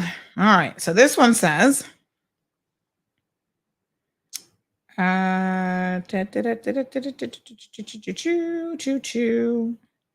this one says, hi, Sandy. Jeremy paid the guys 3 weeks today. This was yesterday. So now you can find money to pay people. Yeah, boy, CMR. What a mess. And promised to pay more tomorrow. Hold on, let me put on my glasses so I can really see this now. I don't actually need reading glasses, but I do find the more that I wear these glasses, the more I kind of need to keep them on. All right. So again, thanks. Okay, so he promised to pay them more tomorrow, which would be today. Again, thanks for your help. If you did not expose him, he wouldn't have paid this quick. We really hope that the labor board investigates on him. He told so many lies on your live show that my husband and me couldn't take listening to him. Well, there's a Lord up above who knows everything he's doing. Have a good night. All All right. Finally paid for 3 weeks. Meanwhile, remember he was telling us he didn't know anything about it for that much time. Yeah, right. Oh my goodness. What a ting. What a ting. What a ting. Mm-mm-mm. OMG. Mm-mm-mm. Everything you do comes out. So this person says, it's not only the small companies that need to be looked into. Look at some of the long-standing ones as well, who are breaking many laws and have staff so scared to speak up because of losing their jobs and being sent back home as well. The company demanding staff to sign a waiver to not be paid. What? Any overtime they're working and just paid regular salary for those hours and using COVID as an excuse. Letters being sent to DLP and they do not question this. Is this legal for persons to work and not be paid overtime? My friend had to sign and they are not sent with the company letterhead as if the staff wrote them. Okay. And hiring people to work at times with no permission from immigration on one of the times. The HR don't last there as they're not agreeing with the illegal practice. No Cayman wants to work there. Staff with no contract, so they're asking each other question. So which company is this? This was sent yesterday. I just need to clarify which company they're talking about here.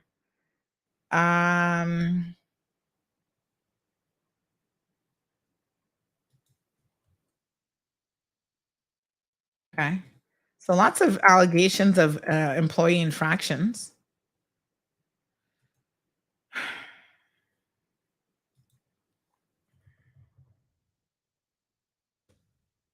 All right. If you are a person by the name of I can't make out the name on the license. Hold on.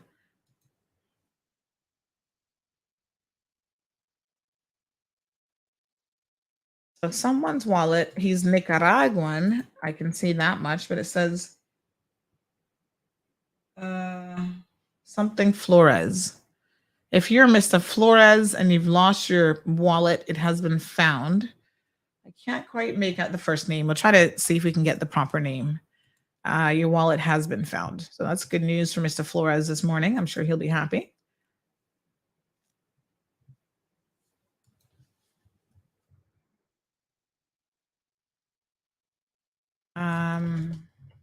Okay. So this person says, we're still trying to get confirmation from the Jamaican consulate. I'm still waiting on them to respond. We did contact them, by the way, about clarifying about the visa. So we're still waiting to hear from them. Caller, good morning. How are you? Oh, let me unmute you. Sorry. Sandy, how are you? Yes, bless, my dear child. Right here. How are you? Uh-oh. What happened? Hello? Oh, the phone clicked off. Call us back. Not sure what happened. All right, we have a lost tablet of some sort. So if you lost your tablet recently, you can contact us as well. We'll put these up on social media. Caller, I'm not sure what happened. Did you run out of credit? Shall I call you back? Let me see here now, child. I'm trying to get used to this. I told y'all we switched to Samsung phone, and God knows I don't know what I'm doing with this phone. Trying to figure it out.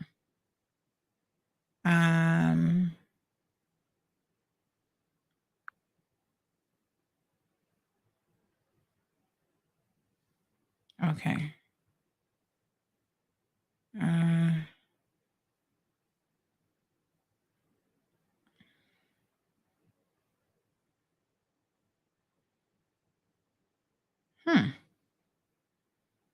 This is strange.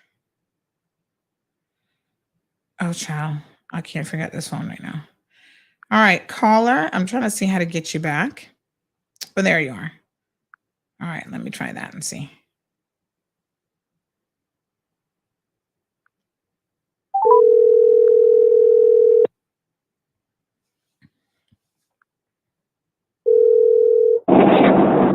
Yeah, good morning, Miss. How are you today? Hi, my dear. How are you? Did you run out of credit? What happened to you? Yeah, run out of credit. Oh, my Listen, goodness. construction, that's an old story. Which That's one, been sorry? going on. Oh, the That's construction. been going on for years. Uh-huh. With this construction, it's who you is. The Caymanians, they don't want to pay them nothing. They get these people to come in to work and do haphazard work, fly by night. Carpenters and masons, give them a ton of money. And then when they mess up the job, then they call the Caymanians to do it. And when the Caymanians give them the first price, but they don't want that. And it's our own people that is doing it to us.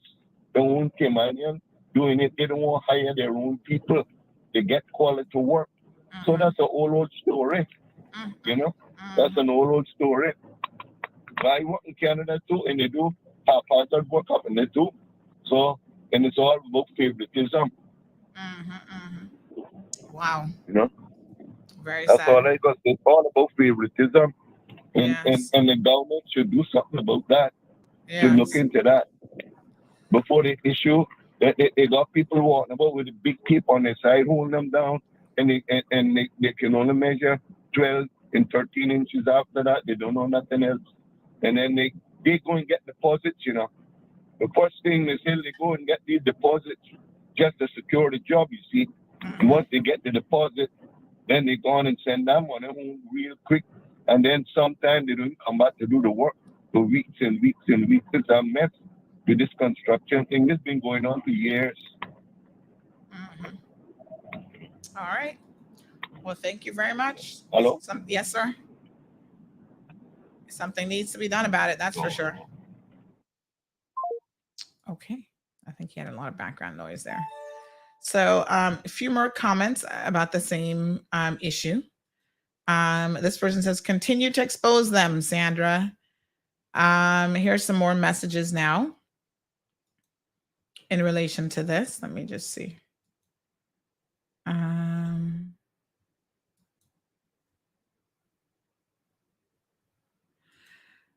By the way, somebody said when you say the numbers online, to please include the YouTube people. So yes, I do see in my totals, I see the total of YouTube and Facebook. So 305 people on the live stream between YouTube and Facebook. YouTube has about 100 people watching it now. Always a little bit less than Facebook, but here's some other points. This person says, let's get to this other question first because this one's on point. So it says, morning, I just listened, this was Wednesday morning, to the live. Whoever sent you them damn texts is talking the truth.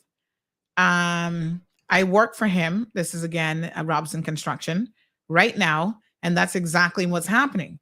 Don't let him know the person. Don't let him know who the person is that texts, because I text the message. Because he will sabotage the person worse if they're on work permit. And I don't know about the pension part. So that's interesting. Well, y'all better know about your pension part. You better go to your pensions office and check up and see when last your pension was paid. Because my sources, and my sources are tight and right, say that there are some outstanding pension issues from a long time. So you go make sure your pension, you are entitled, folks. You have to know your rights, before you can start enforcing them. You are entitled to go to your pension provider and get a pension statement and ensure that your payments are being paid in. That is your right. You have a right to know that information. And if you want to get that every single month and you want to ensure that your employer is paying in every single month as they should be, you have that right as well. So this person says, hello, Cayman Mall Road. Hi, Miss Sandra. It wasn't a news related, but I just want to ask something. Maybe you can help me. I'm a domestic helper and I have my 1 month notice from my boss. Need to work until the end of August. I'm working with them since 2017. Just want to know if I'm entitled with the severance pay. Thank you so much.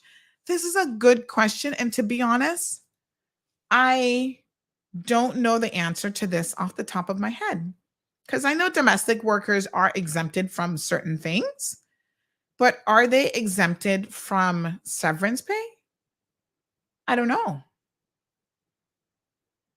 Ms. Darlene says that Cayman needs a point system in place where these companies are rated by reviews. Here in the UK, it's 5 points, 1 to 5, with 5 being excellent, and of course 1 is really bad. But you know what it is to Ms. Darlene is when you live and work in a jurisdiction that a lot of the labor force is a foreign labor force, what ends up happening is a lot of these things are just allowed to happen to foreign workers because they are foreign workers. And that's unfortunate because it should not be the case, right? And foreign workers are being treated poorly in a lot of instances. And then people hold that little work permit over their head. It's an excuse to abuse people because people are desperate to stay in this country for opportunities which they wouldn't have back home. And they don't feel like they have anyone that they can talk to or that they can go to. And then this whole concept of having your employer be the person who has to release you from your work permit for you to go and work for somebody else also creates abuses, because a lot of times people are not going to release you and they're going to make it difficult for you to get another work permit. Aliano says you need to have labor and pension to come on and have questions leveled at them for answers to many mixed-up businesses. Yes, that's true too. They do need to come on. I mean, listen, all of government has an open invitation. They can come at any time because the people have questions. Magdalene says, that's good to hear, but if he operates a business, he has to take that into account. Everyone knows that government payments are delayed. I think that before contracts are awarded, businesses should present a bank statement showing cash flow. That's my thoughts on this. Imagine. All right, let's go ahead and take Miss Lucille is back. Thank you for joining us. Let's go ahead and take our news break now, and we'll be right back after these messages.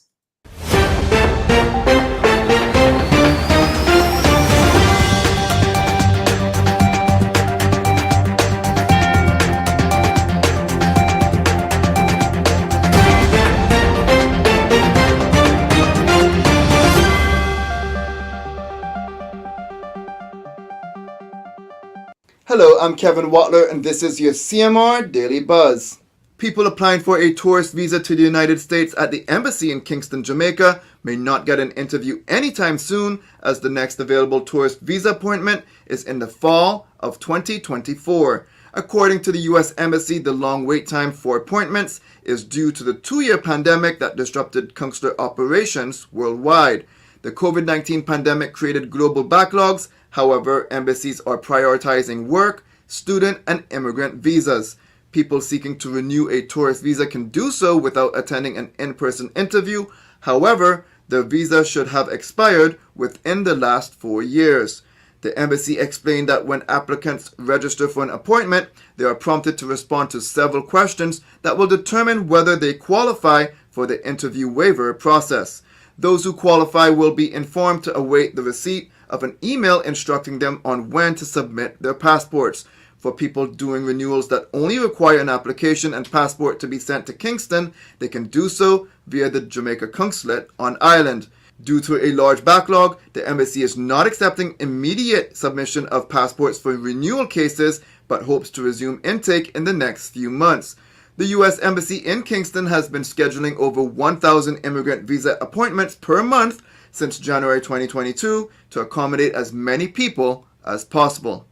The Royal Cayman Islands Police Service identified the woman killed in Monday's fatal motor vehicle crash that occurred on Eastern Avenue. She is 20-year-old Eleni Ribe Villegas, a Cuban national residing in Cayman.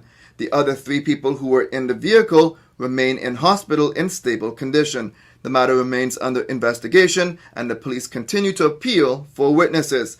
Police are very interested in speaking to the driver of a small sedan who may have witnessed the collision. CCTV footage shows this vehicle was passed by the Honda Accord just before the collision occurred. After the collision, the driver parked nearby and ran to assist and was the first person on scene. The driver is asked to contact PC 244 Jameson of the Traffic and Roads Policing Unit at 939-5722. Police continue to look for Luisto Eusebio Hernandez in relation to firearm offenses. He is considered armed and dangerous and should not be approached. If seen, call 911 immediately. The search is still on for two missing men. 53-year-old Noel Paul Manning has been missing since June 24th, and 26-year-old Adrian Williamson has been missing since July 6th. Now you are asked to contact your nearest police station if you see them. Anonymous tips can be provided directly to the RCIPS via their confidential tip line at 949-7777 or via their website. Timothy Schools, who was an investment manager of a collapsed 100-pound Cayman Islands-based legal financing fund, was on Wednesday convicted of fraud. After deliberating for more than 28 hours, a London jury found the 61-year-old guilty of fraudulent trading, fraud by abuse of position, and money laundering. The UK Serious Fraud Office said the former lawyer, who founded Axiom Legal Financing Fund in 2009 to provide loans to law firms pursuing no-win, no-fee lawsuits, siphoned off nearly £20 million of investor money to buy luxury properties and cars. Schools is in custody and is expected to be sentenced on Thursday.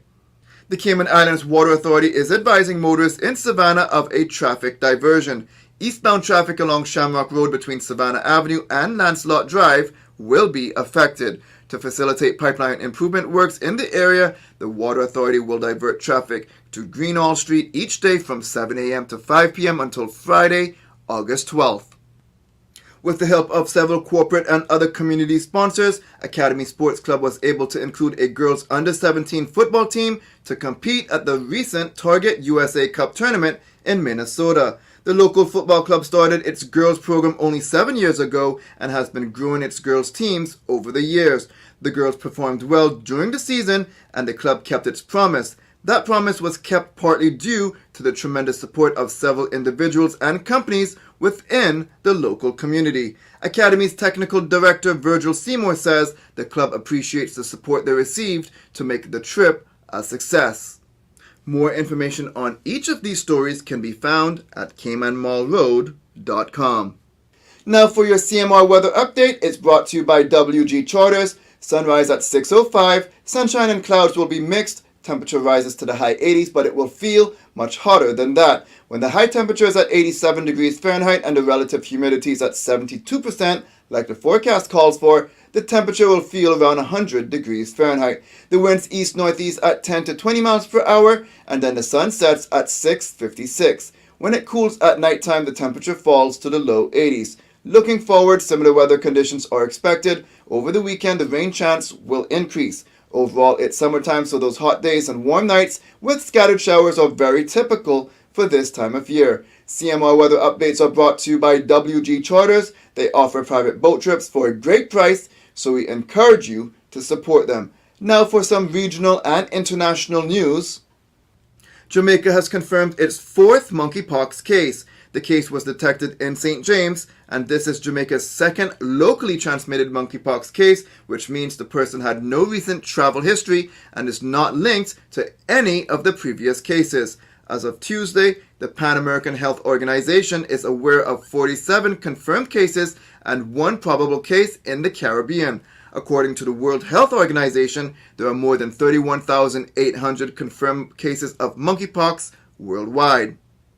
The United States is providing $2 million in support of the creation of a cyber center of excellence in Jamaica that is also expected to benefit the wider Caribbean region. A government statement said the funding assurances have come from U.S. Vice President Kamala Harris during a call with Prime Minister Andrew Holness to congratulate Jamaica on its 60th year of independence.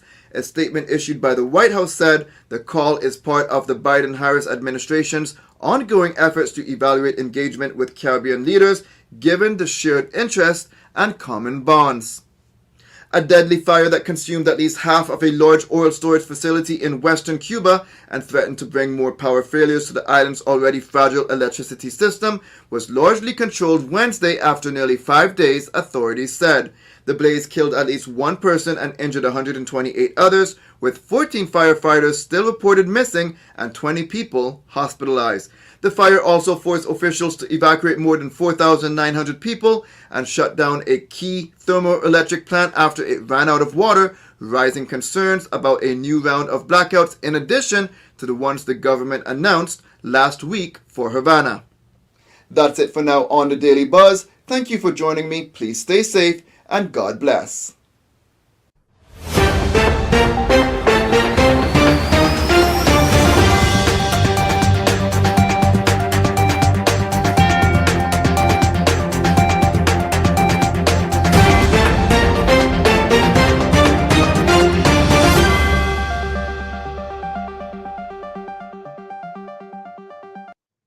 All right, folks, welcome back. Thanks to Kevin for those news updates.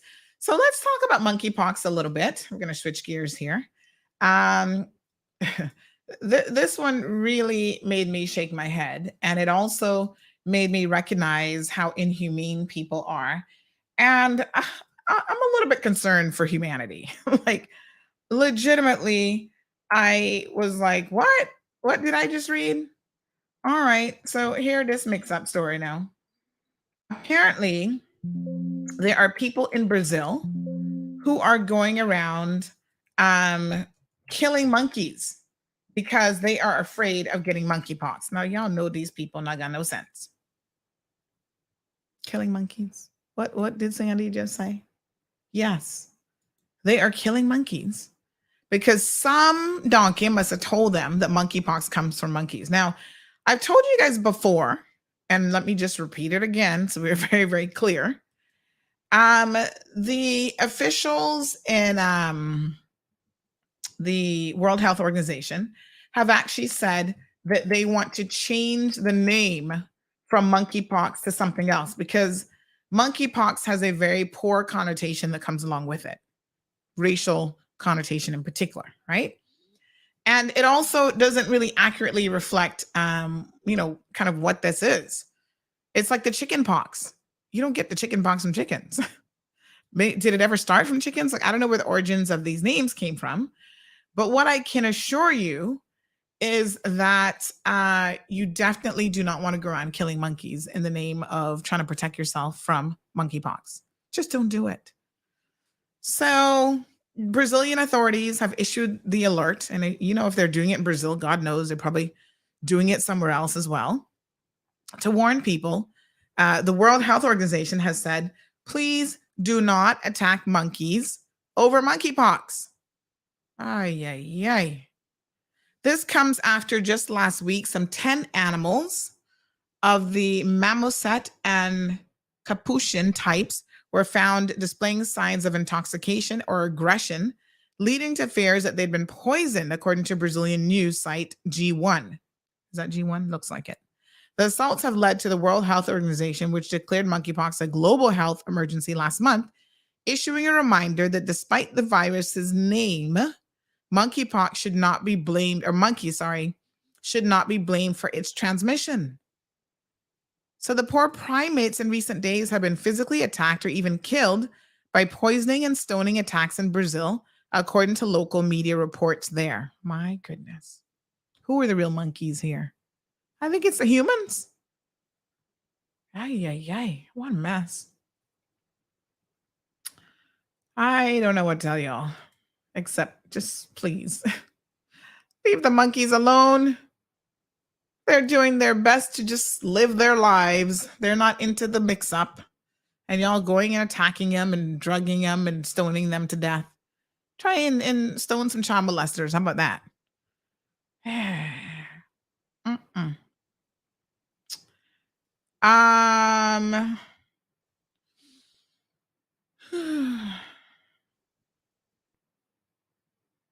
Okay. So I don't even know what to say. Big shout out to CMR. We have reached a milestone. We now have, you know what? Trivia time. Hold on. I got some stuff to give away. Y'all making me forget. Hold on now. Hold on. Let's give away some prizes today. I was about to tell y'all the milestone, but I'm going to make it into trivia question. So let's get some of these calendars, which are going to help you organize your life. Oh yeah, here we go. All right, so I've gotten my little hands. You guys can pick whatever color you want. So these are some of the monthly planners. These are 18-month monthly planners. I think most of them run from July to December. Yes and yes. All right. So it's now August, so you're still good. December of next year, 2023. So you got plenty of time, 18-month calendars. You can pick your color. You got purple, aqua, kind of aqua blue, and a few greens, okay? So the trivia question is, what milestone? You're going to get one of these. I'm going to throw in a waffle monkey coffee or waffle for you. So tell me, what milestone has CMR recently reached?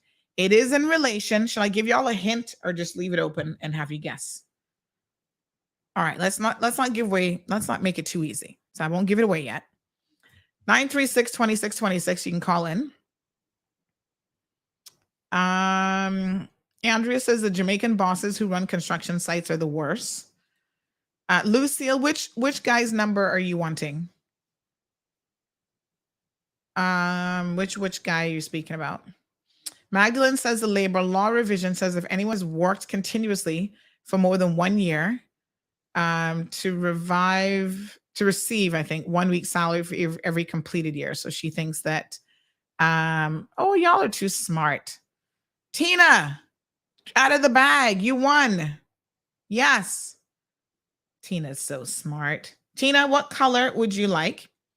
So CMR has reached, Tina's right, now it's over, but we reached this week 70,000 followers on Facebook. Yes. Ooh. Good morning, caller. Welcome to the program. Hello. Are you there? Hello. Hi. Hi. 70,000 followers on Facebook. Yes, except Tina got it before you'd called. You need to and I messaged you before as you were asking the question. WhatsApp? Oh man. You yeah. gotta be. I'm looking at the live feed. I didn't see the WhatsApp, but I tell you that's what. all right though. No. Technically, you came in at 9:21 and she came in at 9:22. So you're both winners this morning. Okay. So you shall get an organizer. So tell me, which color do you like? Oh, the colors are beautiful, by the way. We got purple. We've got Anyone this kind you want to give me, Sandra? You don't have a favorite color? Anyone you want to give me? Anyone you want to give me? All right. I think I'm gonna give you this nice blue. I like the blue. I like this blue. All right, Tracy. Tina. Let me know which color you would like, and then I'm gonna give you a little gift certificate to Waffle Monkeys as well, so you can go in there and have a little breakfast coffee or something. Sounds good. Thank you, caller. Thank you. All right. So Tina, WhatsApp me your information. Yeah, sometimes people are messaging in WhatsApp, and I'm looking at the live feed comments first. So for the contest, go to the live feed comments or call in. But he did message at 9:21, and I saw her message stamps as 9:22. So I'll give you both. Tina will go with purple. Yes, the purple is pretty too. All right. Very good. So the two of you got your organizers, your 18-month organizers. Very nice. So we have this milestone, folks, of reaching over 70,000 followers on Facebook. Look at that. 70,410 now. Yesterday it was 200 and something. So we are just growing by leaps and bounds, honey chill. That is so positive, so good. Because y'all be up in the comment section having the most to say. And on Instagram, we've gone over 24,000 now. Yay. Go Instagram. I love the information that Facebook gives you about where your people are at. Most of the people in Georgetown, of course. West Bay coming in second. Hot and heavy, North Side, Bordentown. And then after that, in terms of countries, top cities, looks like people in Jamaica love to read. Love to be reading CMR too. Y'all go. So top countries, though, is the Cayman Islands, the US of A, then Jamaica, Nigeria. What is Nigeria doing? Looking at my website, at the Facebook page.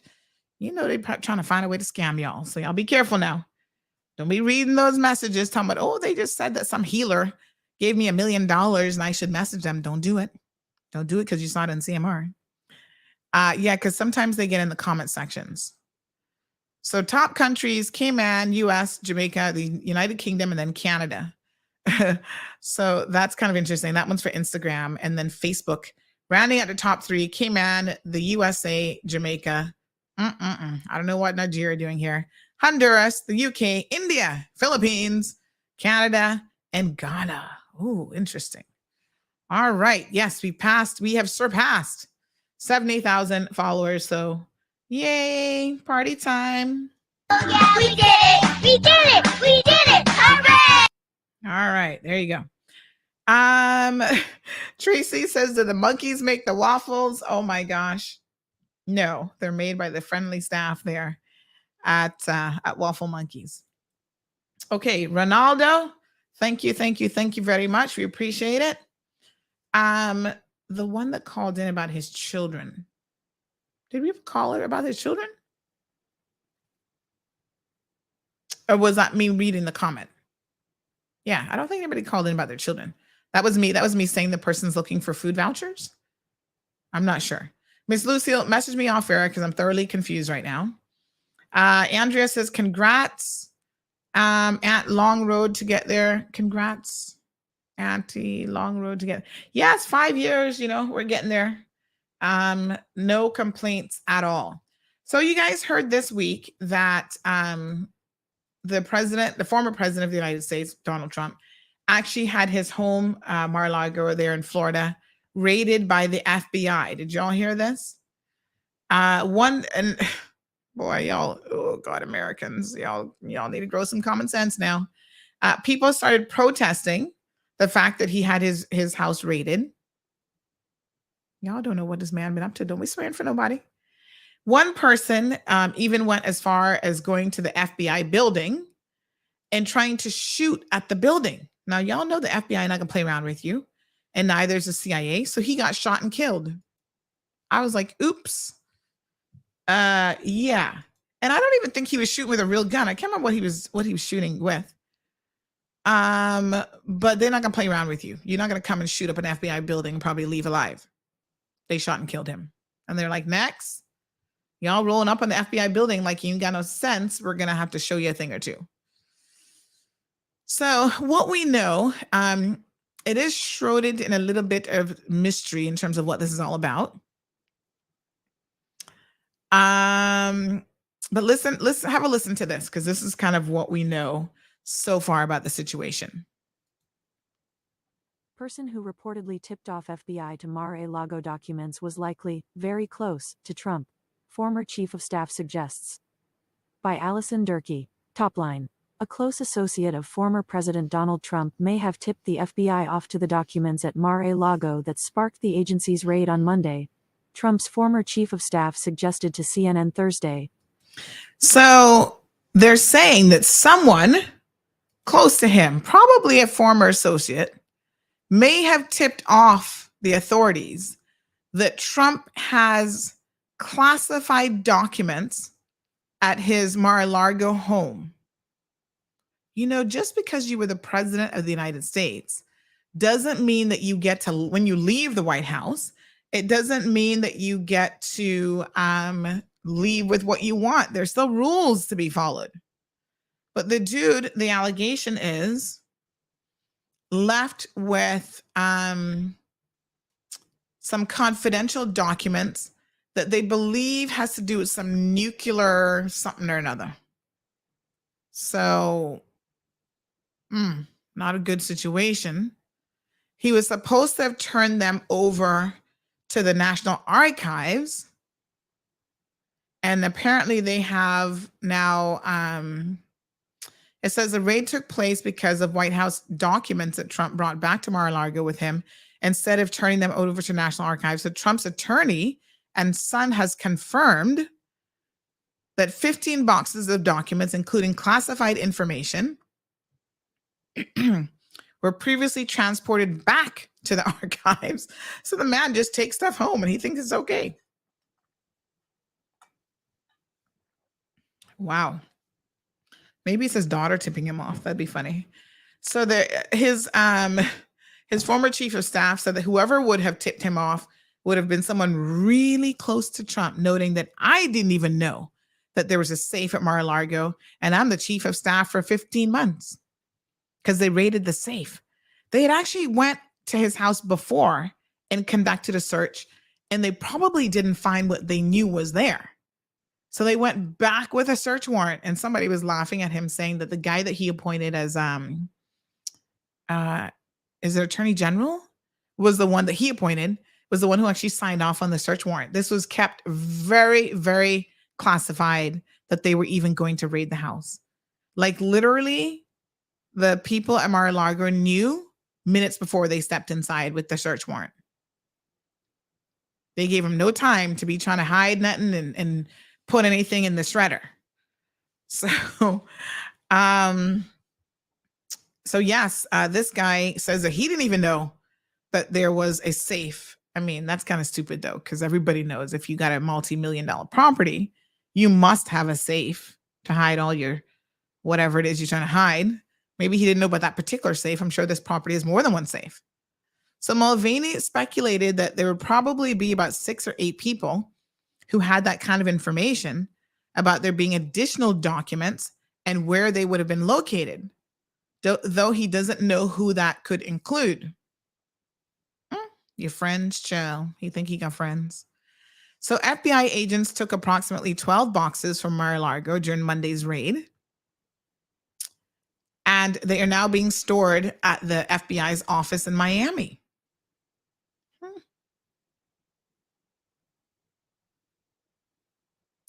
So there are reports coming out of the Trump camp saying that a Trump associate tipped off the FBI.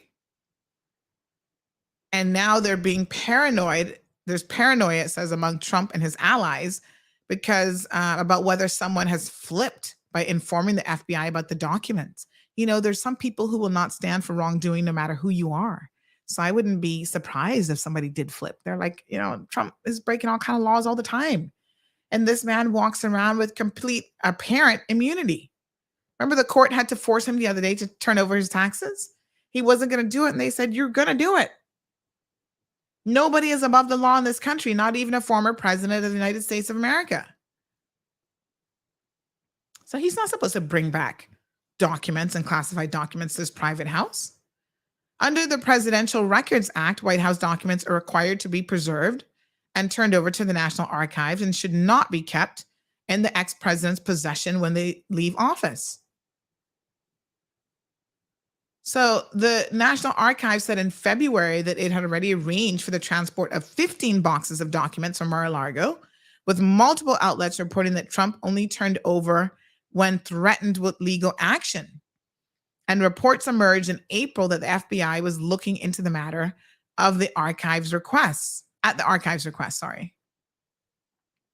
The FBI then reportedly met with Trump's associates back in June to gather more information on the documents and where they had been stored. At that meeting, agents asked for the room where the documents had been stored to be secured and for any items that were transported from the White House to Mar-a-Lago to be preserved. So investigators were skeptical about whether Trump associates were being truthful when asked if there were any documents that hadn't been turned over. So that's why they did this raid. Yeah. So whether or not Trump will face any consequences remains to be seen. Because there's actually no official enforcement mechanism, here it is, hot mess now, for violations of the Presidential Records Act. But there is a federal statute that prohibits removing or destroying government property, carrying a punishment of a fine and up to 3 years in prison.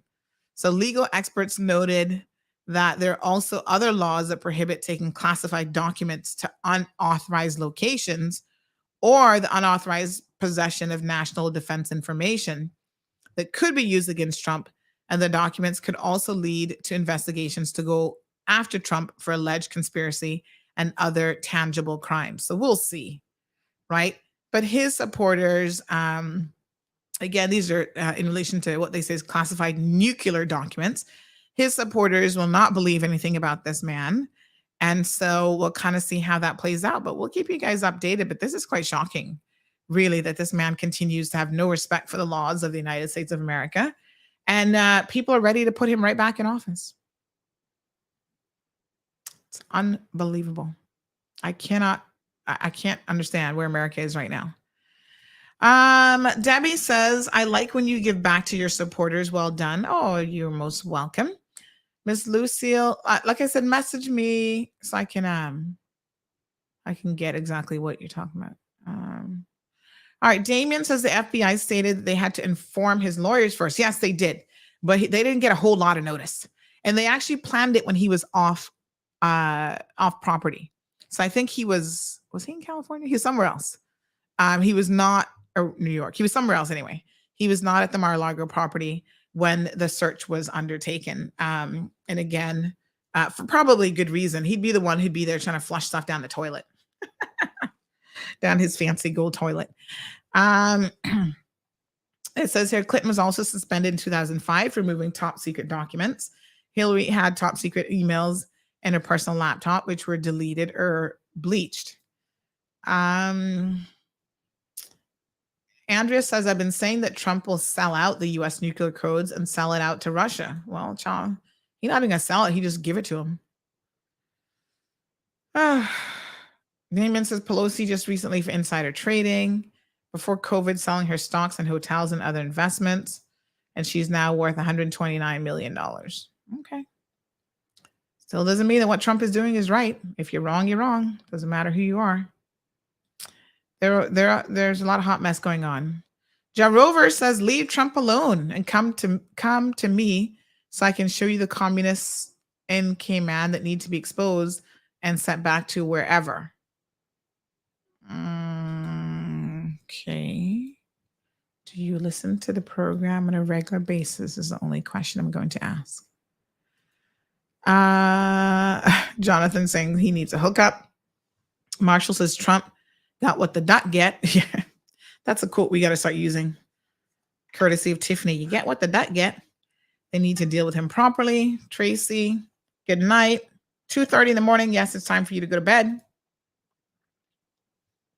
Damien says, so they don't have security checks when you check in and out. How many billions is spent on that? Well, it's really bizarre. Yeah.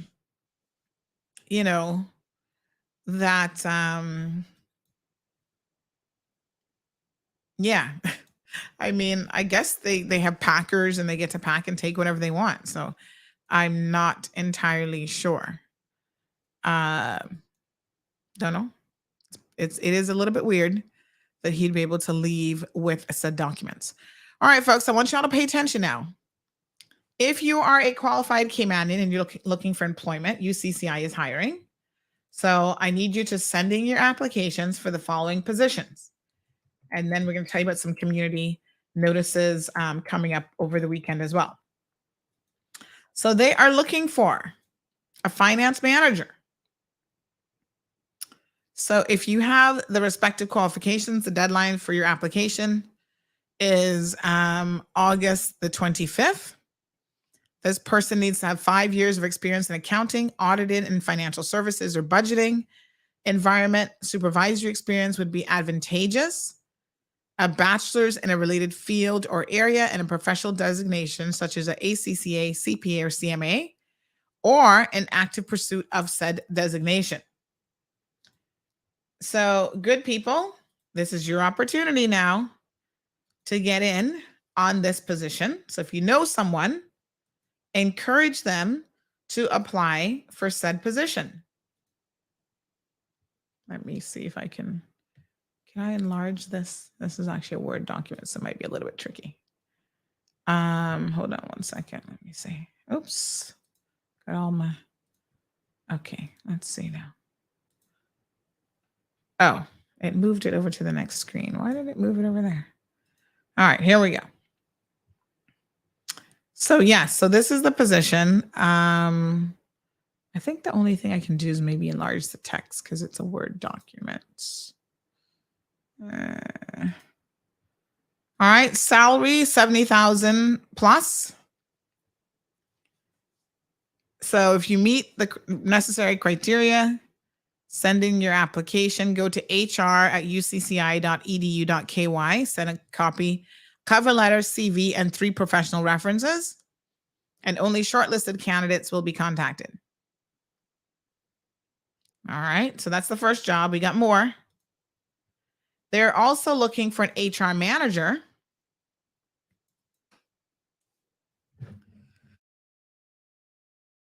So if you have experience in human resources, this job could be for you. Let me see if I can enlarge this one for you. So the HR manager is on the same pay scale as that last one, starting at 70,000.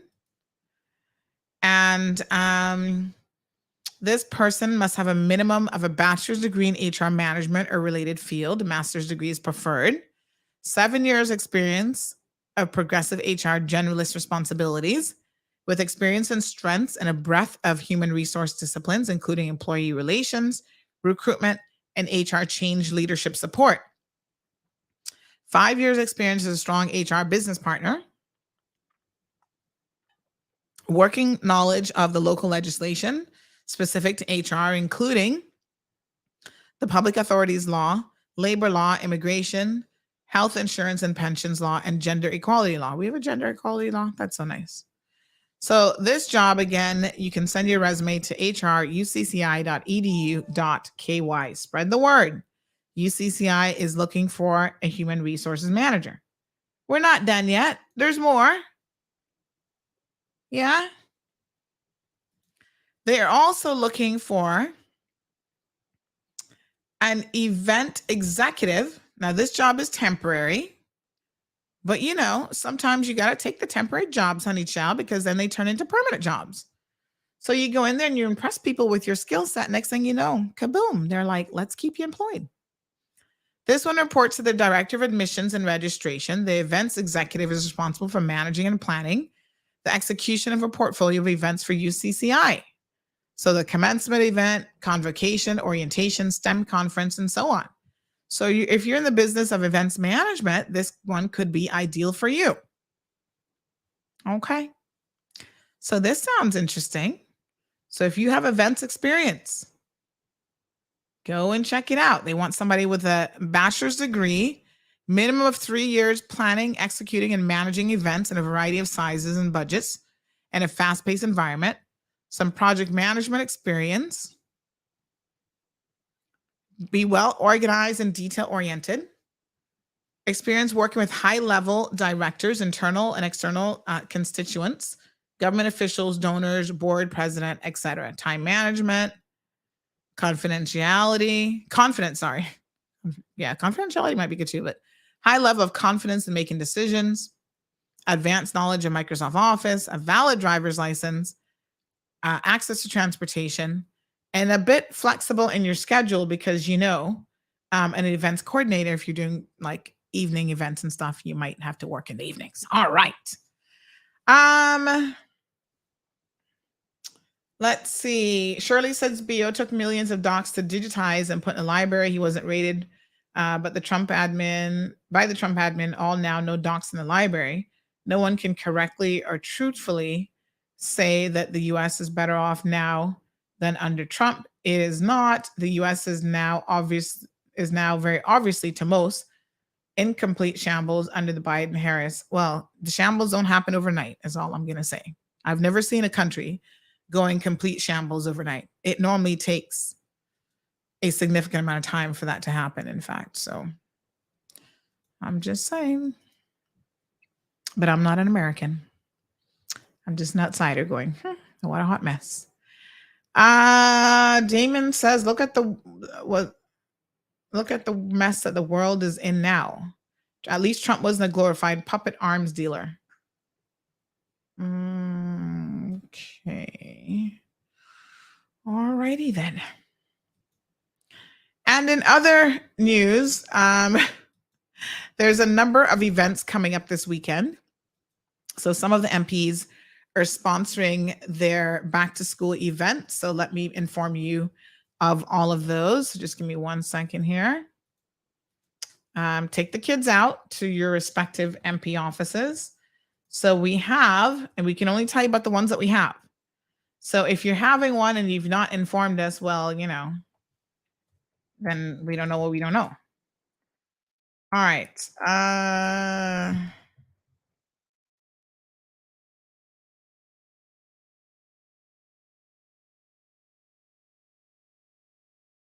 Okay, so here we go. All right, so somebody else sent me one for Kenneth this morning. Let me just get that one ready. Yes, all right, so we have the following back to school events. First up is the premiere. So he's having one on Saturday from 4 to 6 p.m. So this is Savannah Newlands area. So him and Heather coordinating theirs. It's going to be at the Pedro, where's this one? Pedro Castle Road. Wait a minute. What's the actual venue? It says Pedro Castle Road. Oh, it's the playfield. So this is the Savannah Newlands playfield down before you get to Pedro Castle. Right there on the same side as the castle. Yes? So school kids ages 4 to 12 are being welcome. Come on out. Come out one and come out all. Savannah Newlands. Very nice. Must be accompanied by a parent or guardian. So in other words, they don't want your kids running around on their own without being supervised. Sabrina Turner is also having one this Saturday as well. Hers is a little bit earlier, from 12 until 3 p.m. So if you're in the constituency of Prospect, please go out, and they're going to have a bouncing castle, games and refreshments, surprises, and more. So they're asking for their residents to show proof of residence. And this is, I'm kind of glad that she said that, because it's always the case where people go from one to the next and try to collect as much as they can. Just not because they're in need, just because they're in greed. Don't be greedy, folks. Don't be greedy. Only take what you need. Whenever I go to these events, they're always giving me stuff. They're like, oh, take this, take that. And in the past, she wasn't ready for no real school materials yet. This year now, she's going to be good to go. But I do not consider myself to be a person who's really in need. So I'm okay. I think I need to get some of those notebooks, but I'm not even sure what the school is really going to require yet. Because they haven't exactly said. But I always got pen and paper around the place, honey child. Be encouraging her to read and that sort of thing. Yes, and writing her little book. I saw the cutest little journals for kids where this is a Walmart purchase, where at the top they can do their little doodles and drawings and whatever, and then at the bottom they can put their journal entry. So if they want to write about their family, they can draw the family, and then underneath it they can write about it. So cute. According to my husband, I love anything that's just like a notebook. He's like, you're obsessed with notebooks and calendars and organizers, and you've got 50 million of them for no good reason. He's kind of true. He's kind of correct, I must say. All right, so Miss Sabrina is also doing on the same day. I like how she combines her events like this: a free vision screening by Public Health for kids ages 4 to 6. So if you might be concerned that your little one isn't quite seeing well, make sure you go out. Again, she's asking for residents of her constituency. And they're going to check their vision while they're there. Do they still do this in government schools? I remember before I left Cayman, going to the dentist as part of your, I don't know, I guess it was a little school trip or whatever. Do they still do that in government schools where they take you for a little dental and visual checkup and whatever? To be quite frank, even in the US, when I went to schools there, in elementary school, they would do certain checks. That's how I knew I had scoliosis, because they would do I don't think they did dental, but they did a vision check. And then they did posture, whatever. And they're like, oh, honey child, you have scoliosis. And I was like, what's that? I don't even know what that is. So they told my aunt about it. But, most people who have scoliosis, they tell you, well, just leave it alone and see what happens. Especially back in those days, you didn't want to be messing with your spine for non-emergency reasons. So health screening for the kids in Prospect as well. I like that.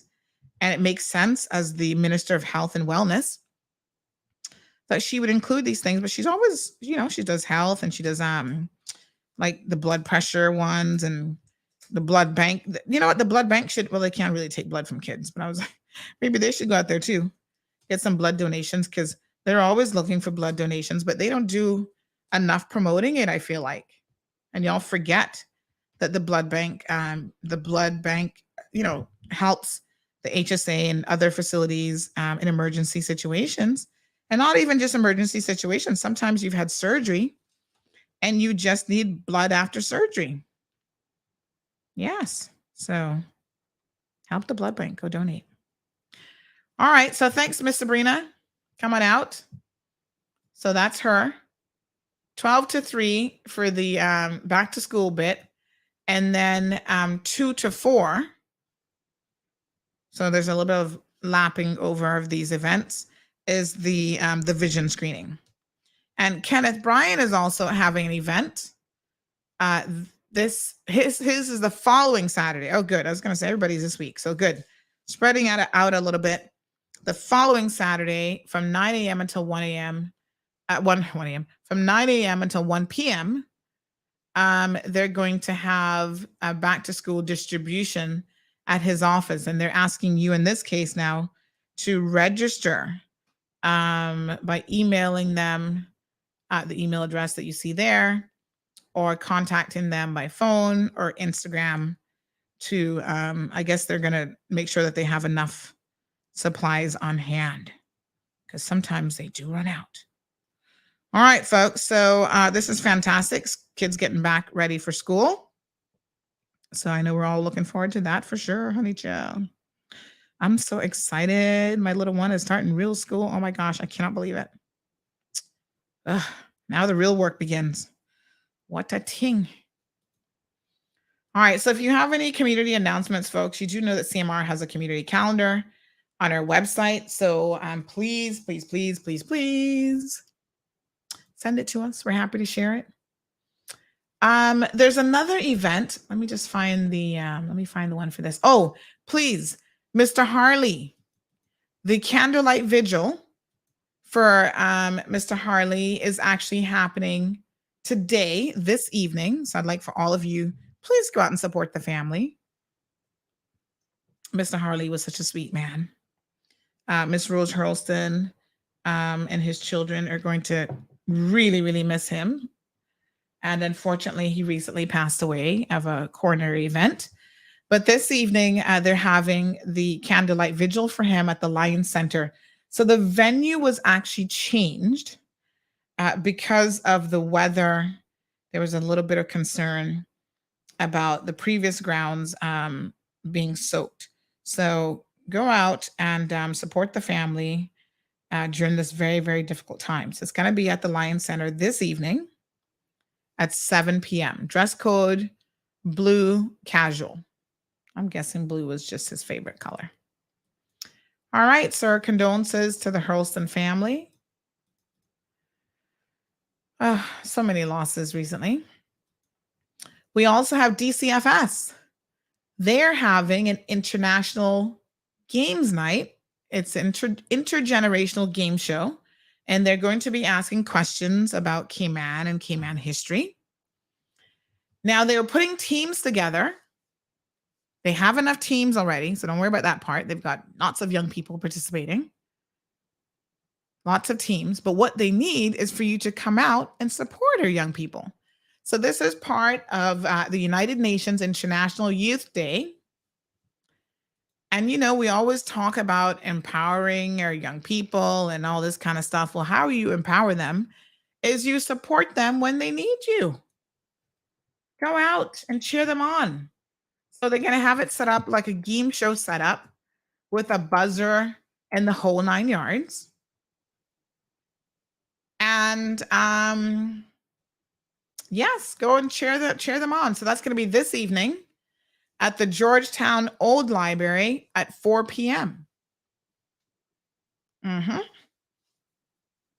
So that's going to be exciting to see who wins. And they are ready to compete. Some very, very good Cayman-based questions. All right. So I'm looking forward to having all of you supporting your young folks in relation to that. So just a few more minutes in the program. Finally, Johnson & Johnson has decided to end the sale of global talc-based powder. You thought after the first lawsuit they would have done that, but anywho, took them a couple lawsuits. They're now facing about $38,000 38,000 U.S. lawsuits from consumers and their survivors claiming that talc powder caused cancer due to contamination with asbestos. How does asbestos get into talc powder? I don't even know. But they're going to stop selling talc-based powder, baby powder, globally in 2023. And that's more than 2 years after it ended the U.S. sales due to thousands of consumer lawsuits. All I can say is it's about time. Thank you. Now, I've known about this talc powder fiasco for many, many years. I can't recall when I first heard about it, but it's been a number of years. And so I never use baby powder. I never use that baby powder on my daughter. No. And you don't use it on yourself either. So it's about time that they stop selling it. I'm surprised.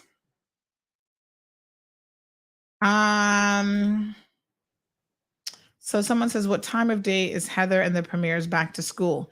So theirs was, let me just bring it up again. Give me 1 second here. Their event was 4 p.m. until 6 p.m. Child, that time of day, take your mosquito spray. So theirs is a little bit later in the day, which is good because then it's not too hot and you're not going to have a heat stroke picking up your school supplies. So 4 until 6. Let me see what other questions you have. So someone says Alden is only reading their messages. This is the person in need. Do you know anyone else I can call or get help from? All right. Well, if the opposition won't help you because they claim they got all the answers, honey child. That's right. And he is his constituent. I guess I can maybe give you Sabrina's information. She'll probably more likely respond. There is the food bank as well.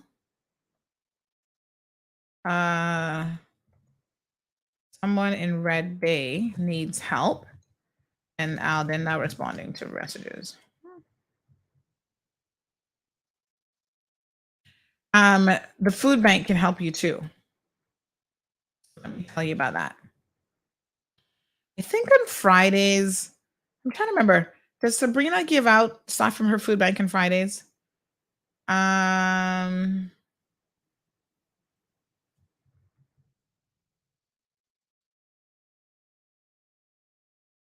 right, let me see if I can find out.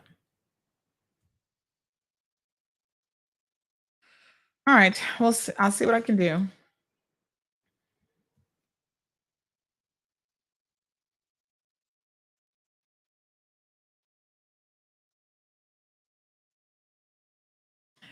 Okie dokie. Let me see what else. Oh gosh, the time's gone already. Well, that's it.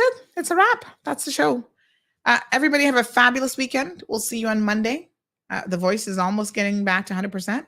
So please be safe and take care until then. Thank you for tuning in to another episode of The Cold Hard Truth on Bobo 89.1 FM. Cayman's #1 talk show is live weekdays from 7:30 a.m. Never miss an episode again. Watch anytime on CMR's Facebook and YouTube channels for the latest show episodes. Don't forget to follow us online on our social media channels and visit CaymanMarlRoad.com for all the latest news and community happenings.